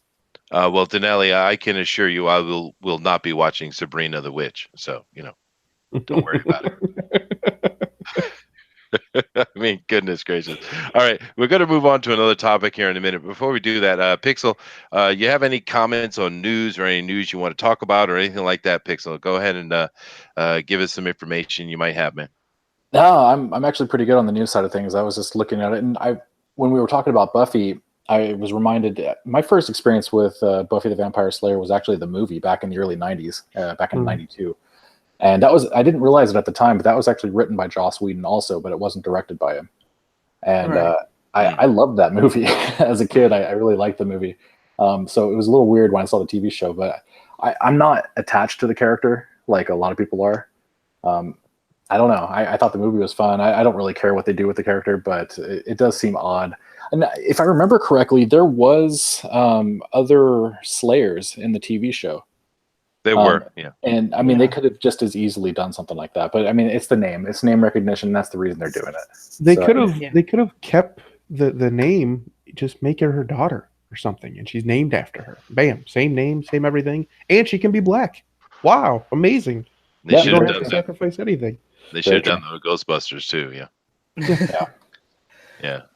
Which is kind of funny. The movie had Paul Rubin, Pee Wee Herman, as the vampire. He always got stats like Yeah, he also gets a hand cut off, and then gets told what's the sound of one hand clapping or something like that. Or no, oh no, he says we can do anything you can do, or we can do stuff you can do better. And she goes, oh yeah, clap, and he can't because he's got one hand missing. Pee Wee Herman is a one-handed vampire. Yep. There's some irony in that, I think. There definitely is. You gotta let those ones just hang in there, gotta hang in the air. yeah, hello, Tank. he did that. That's what. Yeah, no, leave it. Everyone gets it. It's okay. All right. Tank Ferret says, love the show. I've been listening for a while. Hello, everybody. Hey, Tank. Nice to have you on here. He's a pretty good artist. He was on the fan edition the other day. It was excellent. See, we have anything else here on that? No. Oh, well, Booster, you're about to get dogpiled here in this chat, by the way. Yes, I've been aggravating people in chat a little. Yes, a little. You do not say bad things about Firefly, sir. No, you don't. I'm just not a fan of Joss Whedon. I can't stand the bloke. I'm sorry, it's writing. Joss Whedon is not even in Firefly. He's not? No. I thought that was his thing. No. He might be. I don't know. What are you talking But about? It's Joss Whedon created Firefly. Yeah. Oh, is that it? Yeah, well, yeah, of course. Yeah. Oh, you know that. Huh. That doesn't matter. Josh Whedon's good at what he does. He's just a jerk. Crazy for a second. Craziness it is. I was redirecting. All right, let's go ahead and move on to our big topic of today. Now, one of the things we've been trying to do on this channel is try to, from a fan's perspective, give some advice to the pros so that they can, or the creators, so that they can help improve themselves and to help grow this community and this indie renaissance that's going on. We're just fans, but it's our perspective on things, and I think that would probably be useful, seeing as we are your customers. And in the first show, we talked about some of the things we thought were going wrong. Comicsgate. We mentioned the fact that there were just too many comics coming out at the same time, and they needed to organize themselves. And of course, through that, we had Pixel Trader, and Pixel Trader has his great Indiecron, which will be a good resource for them to do that. We also talked about them trying to keep drama behind closed doors. If you guys have some problems with each other, deal with it in private DMs. Don't bring it on the channels. Don't bring the drama out. Most of us are here because we're trying to escape that nonsense. We want a happy community and enjoying comic books. We don't want that. We also talked about some solutions to those and ideas we had. We've talked a little bit about distribution. We want to maybe talk about that more today. But one of the things we definitely wanted to be talking about today is marketing. Now, marketing is a very important thing, and I think Pixel's got to have a lot to say on this today. But there's a lot of these little Indiegogo books, and I'll go ahead and bring the Indicron up. But there's a lot of these little Indiegogo books that aren't doing well, and they're not going to make it or haven't made it. And there's a reason for it. And it's because they're not marketing properly. Now, everyone here is going to give their opinion and their ideas, and hopefully they'll be helpful. But my idea is this. I would suggest that use Indicron or talk to Pixel Trader, and maybe we can put something together that is a place where all these pros can come together and talk. All these creators can come together and talk. But my idea is this. Some of the bigger pros, like Ethan or Mike or Mitch or whatever, these guys have a lot of books coming out in the future. They are planning on making this a serious thing. They're not playing around. We all know that. So why don't we have some of these smaller creators who aren't going to be able to come on here out of nowhere and just be successful? Why don't they? My suggestion is this. Why don't you make a digital ash can and have one of the bigger pros attach it to their Indiegogo project? There's no cost to the bigger Indiegogo guy, like say Ethan. It's no harm to them, and it lets you get your information out there. It's kind of a free advertising, because when Ethan drops something, he's going to have thousands of backers, and if you get a little digital ash can that people can take a look at, it's a free advertising for your book. That would be my suggestion as a way to help. And I know people like Ethan and Mike and John Malin and others are very eager to help this community. I mean, they're very outspoken about it. And I think if we can organize all of these comic creators that want to be involved with this together, and we can start letting people see your work before you come out with something, that would be beneficial to you, and it would help you be more successful. That's my idea. Have a digital ash can with one of some of the bigger projects. And I'm sure Pixel Trader can help with that. Now, I'm sure everyone here has ideas on marketing and how to help these smaller creators who are failing. And we don't want to see them fail. We want to see everything succeed. So why don't we go over and start with Pixel, because I think Pixel has a lot of good information on this. So go ahead, Pixel. Yeah, it's really interesting, especially since I get a little bit of insight from talking to the creators up close and personal when I get them listed. In the past 2 days, I've had to delist 2 different campaigns. The Chromosome 96 and actually just didn't fund, and then Handyman actually decided to pull their campaign down and retool it and come back. Chromosome 96 is going to be doing the same thing as well, but probably a few months from now still. And one of the things that I think that a lot of the creators just didn't get, I think, from the very beginning, was that you really have to build some kind of recognition for you personally before you can just throw something out there and people will accept it. You need to make those connections to the community. A lot of these guys, when you look at EVS, he's got 79K followers right now just on YouTube. Yeah. And, Mitch has 3K, but Mitch also had a built-in kind of thing going for him too, because he did Captain America, has done other work. His wife is a fantastic colorist as well. And so they've got that built-in fandom that they can then in turn, generate sales and stuff from. So people like a really great example of what I'm talking about here is Critias. Detective Dead, when it first hit the scene, it died. It didn't make it. He pulled it down, retooled it, came back a couple months later after making a name for himself within the community, making connections to the other creators. When he came back, he was able to get onto a lot of the different shows, and he was able to actually, get his book out in front of people. And at that point, people knew him, they liked him, they saw that he had a really good deal for his price point. It's 140, 150 page book. It's a fantastic deal for the book. And he's just one of the nicest guys in the community. Exactly. He's really, really nice. And he had a realistic goal. 10K. And that's high even for some of the books out there that are indie books that have never done anything before. But the difference here is he's got a lot of finished art. He's got a lot to show. And because of that, you can really see, there's quality here, and he's going to be able to deliver something that's amazing.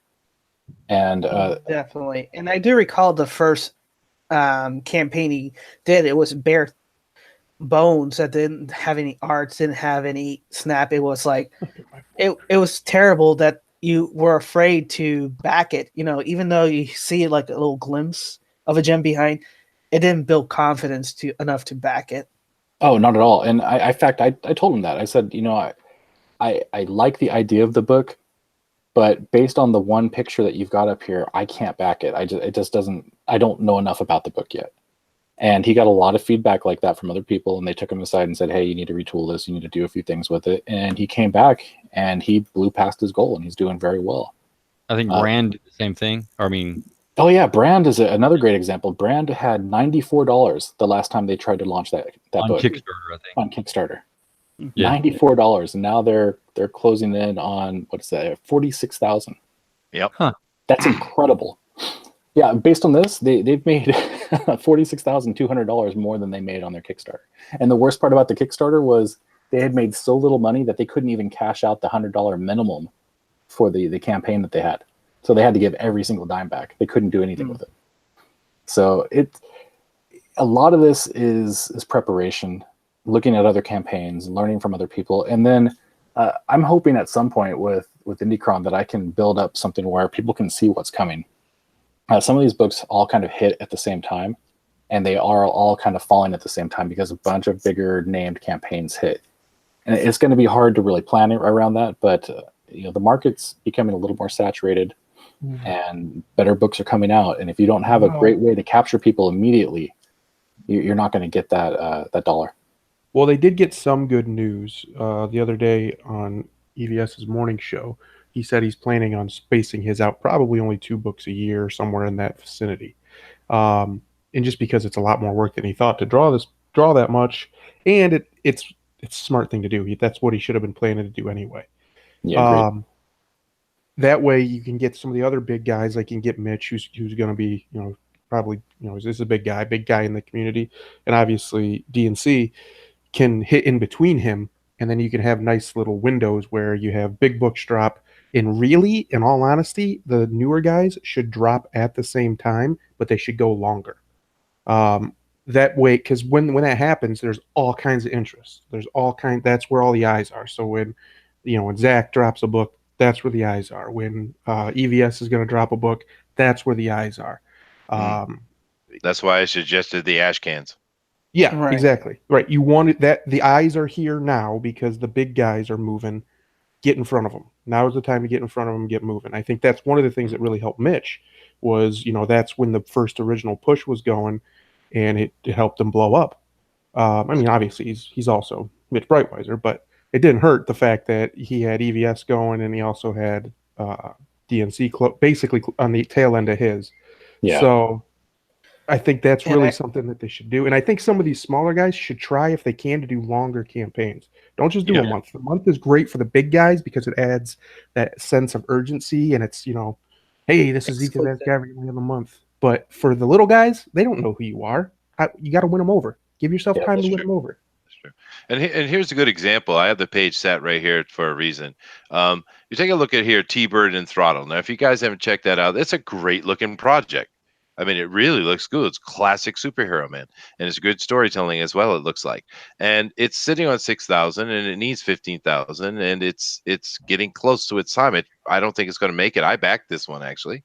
And I really want to see it go, but it's not going, even though 6,000 is nothing to sneeze at. So maybe this comes into Pixel's point of aiming too high. But then we come down to here, we see Gary Shipman. Now, Gary Shipman launched yesterday, and he's already almost at $4,000. So, Denali, why don't you explain to him why Gary has jumped up this quick so fast and the other ones aren't?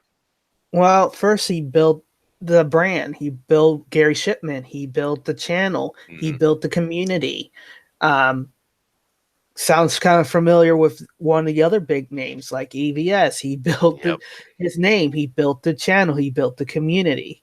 And then you had the community excited for the project and started announcing, hey, we got to do that.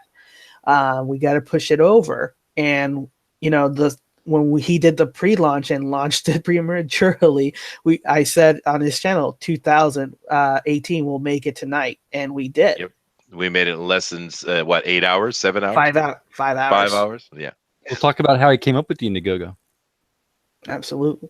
That was different. Yeah, go ahead, DeWolf. Why don't you interject in there, man? Oh, well, certainly. Well, I watched it.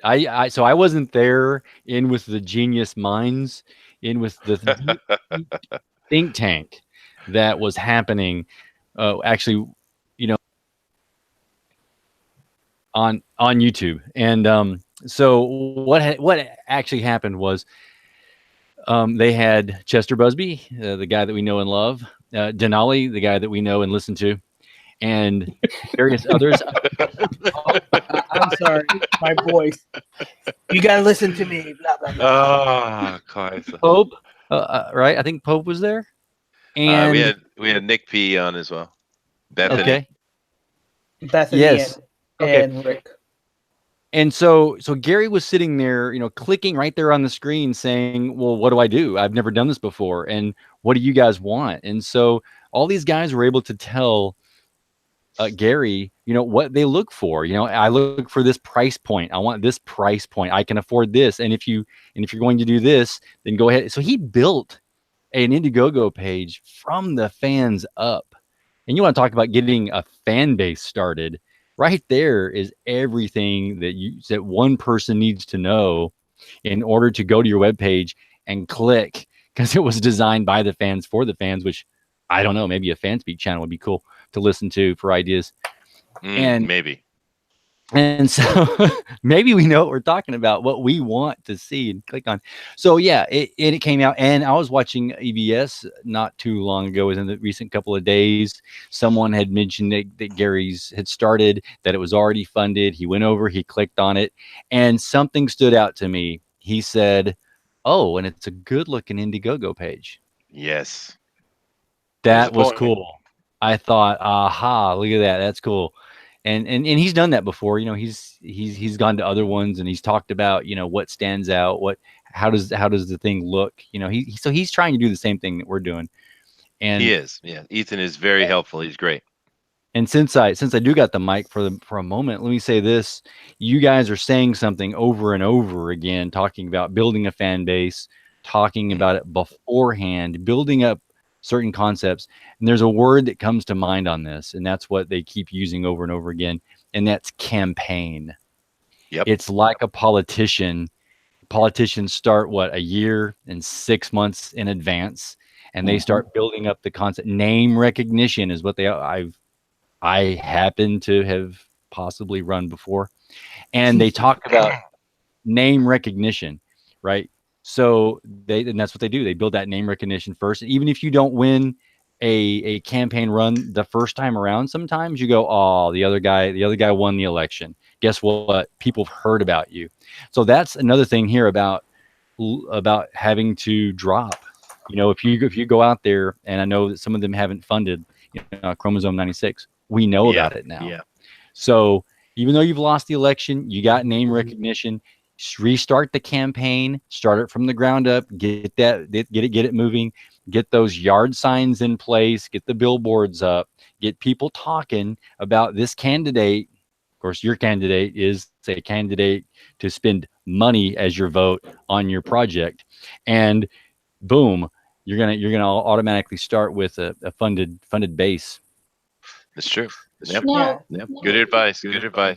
Well, now, Terrence, you were sitting here and you're listening to us talking about marketing, trying to help these smaller Indiegogos be more successful. You have any opinions or ideas for them?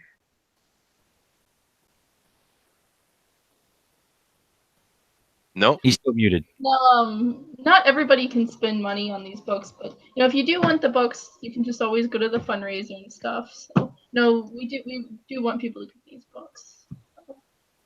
Yeah, that's true. And we will get to that in a moment, Pope, about that. But we just want to finish this topic here. All right. So I think we've all had a comment on this, except for Booster. Booster, give the smaller Indiegogos your wizened advice. Oh, that was helpful. That's what their pages looks like that they need to fix up. Okay, so Booster has no comment. No, the common trend I can see with the ones that are very successful, they all manage to get on Ethan's show. That's kind of the connecting thread with that one. True, but can we? Does this community have to rely on Ethan? I mean, it's cool how helpful he is, but that's putting a lot of burden on Ethan, isn't it? Yeah, absolutely. And I do hope we can get past the point where everyone's kind of like expecting Ethan to carry them or trying to get Ethan's attention, right? And Gary that's what we're did the right thing from kind of building his fandom to the from the ground up, like you guys mentioned earlier. Yeah. And I guess that's all you can really kind of try to do is push hard, before you try put up an Indiegogo. Get your established fandom first, and then put up an Indiegogo. That's all I can say. Yep. Well, just looking at the one that's on that you have pulled up right now, that was the one I was talking about last week. Oh, the Washington one. This is another problem: is these people don't know what they have. That's a brilliant idea. It's a great idea. Just like Critias, he didn't know how big of an idea he had until people like Doug Tenaple, who has connections outside of the comic industry, started telling him, yeah, that's a really good idea. You don't really know what you have until you get it in front of people, and you also don't know what you have sometimes, even outside of just basic selling a comic book like that George Washington one. That George Washington one, like I was saying, that could be, there's so much money there. And they're just not making it. It bugs me. It's true. I haven't seen them show up on any channel at all. Yeah. I've rarely seen any marketing come out of them, and I don't know if they've not been trying or they just haven't made the right inroads. I don't know. Yeah, well, let's go to the chat, because there's a comment here that actually responds exactly what we're saying, from Dr. Wright. Right now, EVS is the engine for this community. People can change that, but it will take work, a lot more work than most of these campaigns are putting in. Now, I don't want to call anybody out, but if you're going to come on Indiegogo and you're going to ask people for their money, you better get on it. I mean, you have 30 days or more to get on it, and sleep should be an option. You should be pushing. You should be getting on every channel you can. You should be putting out advertisements. You should have a great Indiegogo page set up. You should coordinate with bigger people. You should build up your presence beforehand. This is what everybody here is saying. And Dr. Wright is 100% correct. We don't want to call anyone out or be mean or anything like that. But the simple fact of the matter is, if you're going to do an Indiegogo and you're going to come in here and be part of this community, be part of this community. I mean, work hard. Yeah, don't ride the coattails of others. I mean, it's just the way it is. On General Washington, the writer is Eric Sines, and I'm just clicking on the Indiegogo. Under his information, it has an email with no LinkedIn, which is not a problem, but also no Facebook, which is how we would help communicate with them. Yeah. So right. Yep. No, absolutely. We're going to move on and let Pope talk about her charity here real quick. But before we do that, Terrence, you have any comments you want to make on this at all, man? Okay. Maybe you might be having some mic trouble again. That's no problem. Any other comments before we move on? Yeah, I actually did. Another thing that like what helped Critias out. Critias was almost done with his campaign. Really, he was over 60% of it was done before he really started to take off. And he kept bugging me. He kept talking to me. He kept saying, "Hey, will you help me?" I don't mean bugging me in a bad way. I'm just kidding. But he kept asking me if I could help him out, help him get in front of people, and this and that and this and that. Don't be afraid if you're in these chats. If anybody's listening that's got one of these campaigns or ever hears this, don't be afraid to message us. We might be able to get you in places. We might be able to get you at least connected to the people you need to be talking to get you in front of more people. We're here to help you. We want this to succeed. We're all in this together. Do not be afraid to talk to people in the community for help. Well, I have 10 subscribers. Is that enough for me to launch my Indiegogo yet? No, it's not, Booster. It's not. All right. But no, if you only want a few more, then I'll announce Grab Cash maybe. Grab Cash, yeah, there you go. That's not trying to ride on any coattails at all. Yeah, no, it's not there. That's a very good point, man. And and it's incredibly true. I mean, just think about today. We had Art Thibert on our show. What a great moment that was. And how do we get that? Pixel Trader. He's a fan. Right. He's in the community. He's building stuff. He's part of it. We're all doing stuff. take advantage of us. That's why we're here. We're also telling the pros on this channel, take advantage and use us. We're here to help you. We're a community. If we can help in any way, please let us do that. That is what FanSpeak is about, right? Right. Yeah. We want the community to succeed because we love the comics, we love the stories, and anything that can drive our passions and unite us as a community, we want to succeed. We want to talk about these stories. We want to get excited about, looking forward to things. That's something that we've been missing lately. Looking forward to, whether it's movies or comics or whatever. We don't have so much. We have limited. This is a way to build that excitement that we felt like youth, like kids. Some of our are still kids. Some are still teenagers. Some are still young adults. But you still have the same feeling of excitement, and that's what's great about this community. Yeah. Yes, it is. Agreed. And it's a cool little comment from Dr. Wright down here. He says he loves Thibert. His daughter is doing a cover for me. There you go. There's another creator right there in front of you. So, and take our advice, please, Mr. Wright. So I've got one more. We got one more thing real quick too. I was just thinking of. I know a lot of these campaigns have come out and it almost seems like they're setting arbitrary numbers because they say, oh, these guys set it for 10K, these guys set it for 15K. I'm going to match that. For the creators that don't have their books finished, you're probably not going to see that number. Unfortunately, I know a lot of these guys are trying to, build their first book and be able to pay for everybody out of that money and everything. I don't think a lot of people are going to want to pay for a book to be created by a first timer, unless they have a really, really good story, unless they've got a fantastic pitch and a really good polish to the pieces that they're showing. A lot of times, people are going to back a project that just needs to get published, especially if you're a first timer, because you don't have an established background. They don't know if you're going to actually be able to fulfill or give a quality product. And so having those pages finished, having the book ready to go is probably the best way to get yourself backed. Absolutely, because a lot of people, and Tug is like one of them, they back Kickstarters that from. Okay, we lost Denali's mic. Well, that's all right. The general idea is known, everyone. Please, listen to what we're saying, and we also want the community to give us some of your ideas. Maybe you guys have a great idea. Come on to FanSpeak. The link is down below. Join us on FanSpeak on Facebook. Tell us what you're doing. Be part of the art contest. Be part of what we're trying to do. But we're getting here toward the end of the show, so we need to take some time, and we're going to turn this over to our very own amazing Pope Fire, and she is going to talk about this very cool idea she's got going on, the Comics Titans fundraiser. Go ahead, Pope. Okay, so basically, I already kind of announced the big thing I was going to talk about, but yeah, we got another raffle prize. My local comic shop actually donated it for me. Oh, well, kind of. I still paid a little bit on it, but they pretty much gave it to me for a really low price. It's the Killer Frost statue. I have it on my Twitter.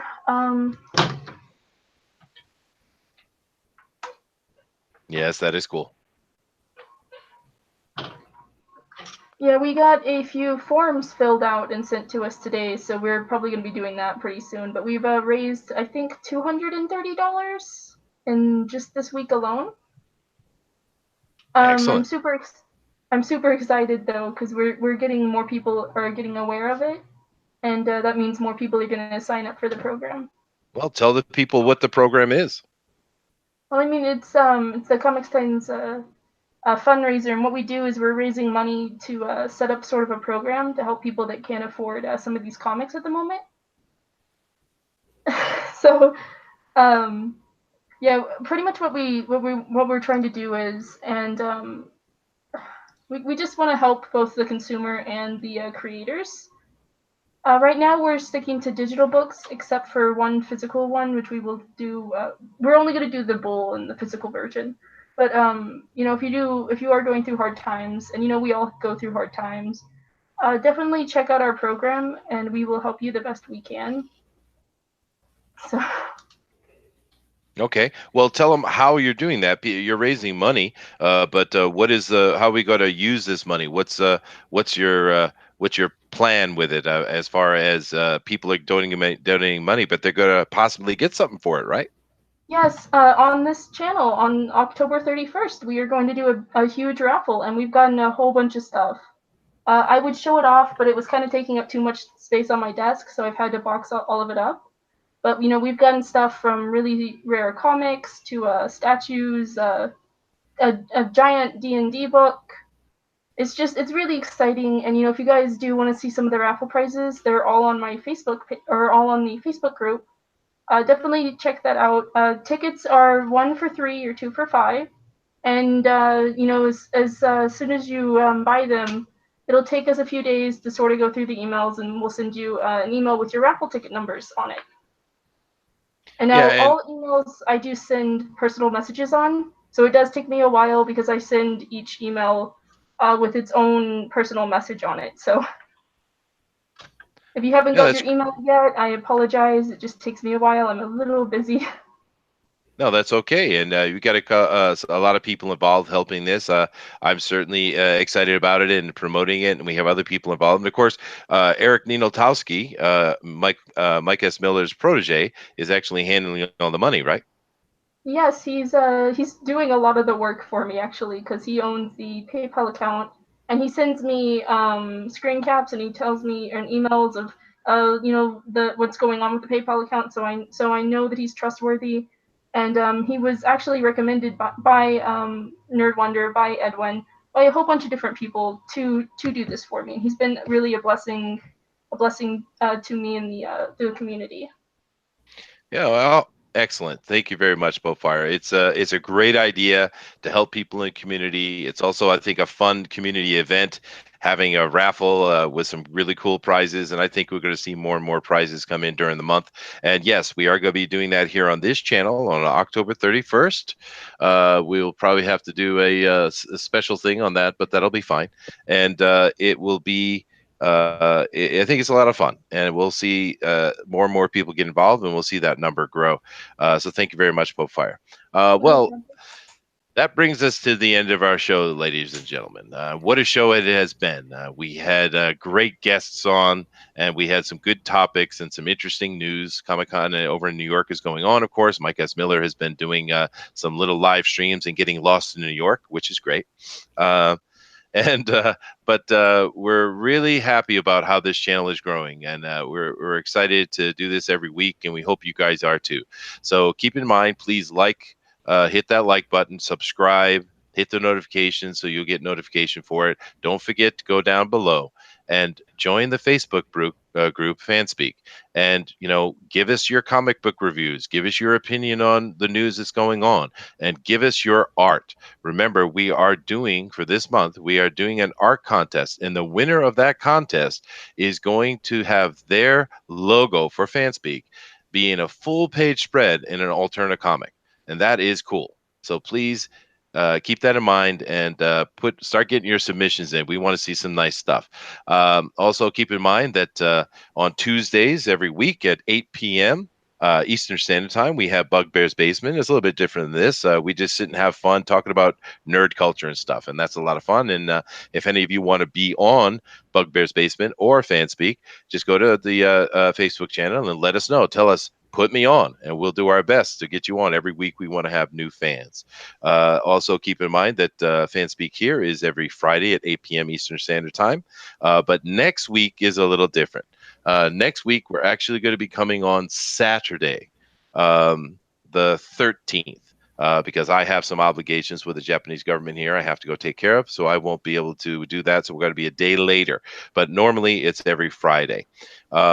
So does anybody have any closing comments before we end up for tonight? Yes. Mitch Brightweiser, thank you for your streams today as you start sketching out Red Rooster. Looks awesome. Excellent. Anybody else? Yep. Go ahead, Pixel. Oh, go. Okay. So I was just going to also remind people, if anybody in the audience is an artist and would like to participate in the Drawn and Quartered Fan Edition, Chester's going to be hosting it on Wednesday at 7 p.m. Pacific time. And we currently need artists for the show. So you can actually reach out to us on Twitter at DNQFE. Drawn and Quartered Fan Edition, or you can just hit us up individually if you have our contact information somewhere. We're looking for people to be able to come in and participate. Yes, And we who are. knows? That's true. Yeah, and who knows? If you're the champion, you may actually be on Drawn and Quarter Pro Edition. It has happened. Yes, it has. John Dillon. Oh, I would love to get on that. Well, your art is improving. I do have to say, you still got to work on that arm length, the arm length booster. I will, and next time I might even put in some blue inks and everything. Go the whole mile, Matt. Yeah, there you go. Stop. Don't encourage him. Hey, Mr. Thundaro, you got some closing comments for the people? The only thing I really have to say at the moment is, if anybody ever has any trouble in any of the chats that I have any power in, just let me know. Never be afraid to ask me. Never be afraid to message me on Twitter. I have no problem talking to you. I don't usually yell at people unless they give me a very good reason.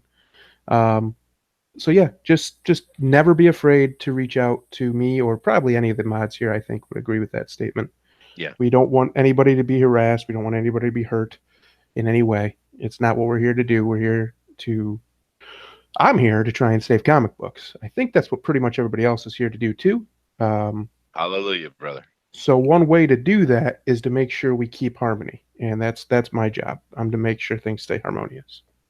Yes, but Absolutely. you are called Thundero, and you do wield a blue wrench. You are terrifying. Yes, I will strike down the furious thunder on anybody who gets in my way. Yes, This correct. is true. All right. Excellent. And then- So DeWolf, you got some closing comments, man? Oh, that for Mitch Brightweiser was it. Otherwise, that was it. All right. yeah, go ahead and comics on, everyone. All right. Excellent. And let me just check one last time. Terrence, you got that mic working yet, man? Okay. All right. Okay. So I have one closing comment before we aloha for tonight. Everybody is accountable for their own actions. You have that control whether to shape the world for negative or positive. So you have that power. What you want, you envision it. And if you envision positivity and community and fun, that will be your world. So be the better person, make a positive difference in the world, and be happy. Oh, it's lovely. it's I'm going to call lovely. you the Denali Lama. The Denali Llama. Ooh, I like the ring on that. That is pretty good. That's sticking for sure. That is thinking. The Denali Llama. Write that down. All right. Pope Fire, go ahead and give your last words. I mean, my last words are the same as always. Starfire is the best, and the Raven cult needs to go away. Wonderful. That was very positive. Thank you for helping the Denali Lama with his peaceful thinking. But anyway, all right, guys, we got to close this up. Thank you all very much again. Check out all that stuff we told you about. Definitely come back to our shows, and thank you all very much. Goodbye. Aloha.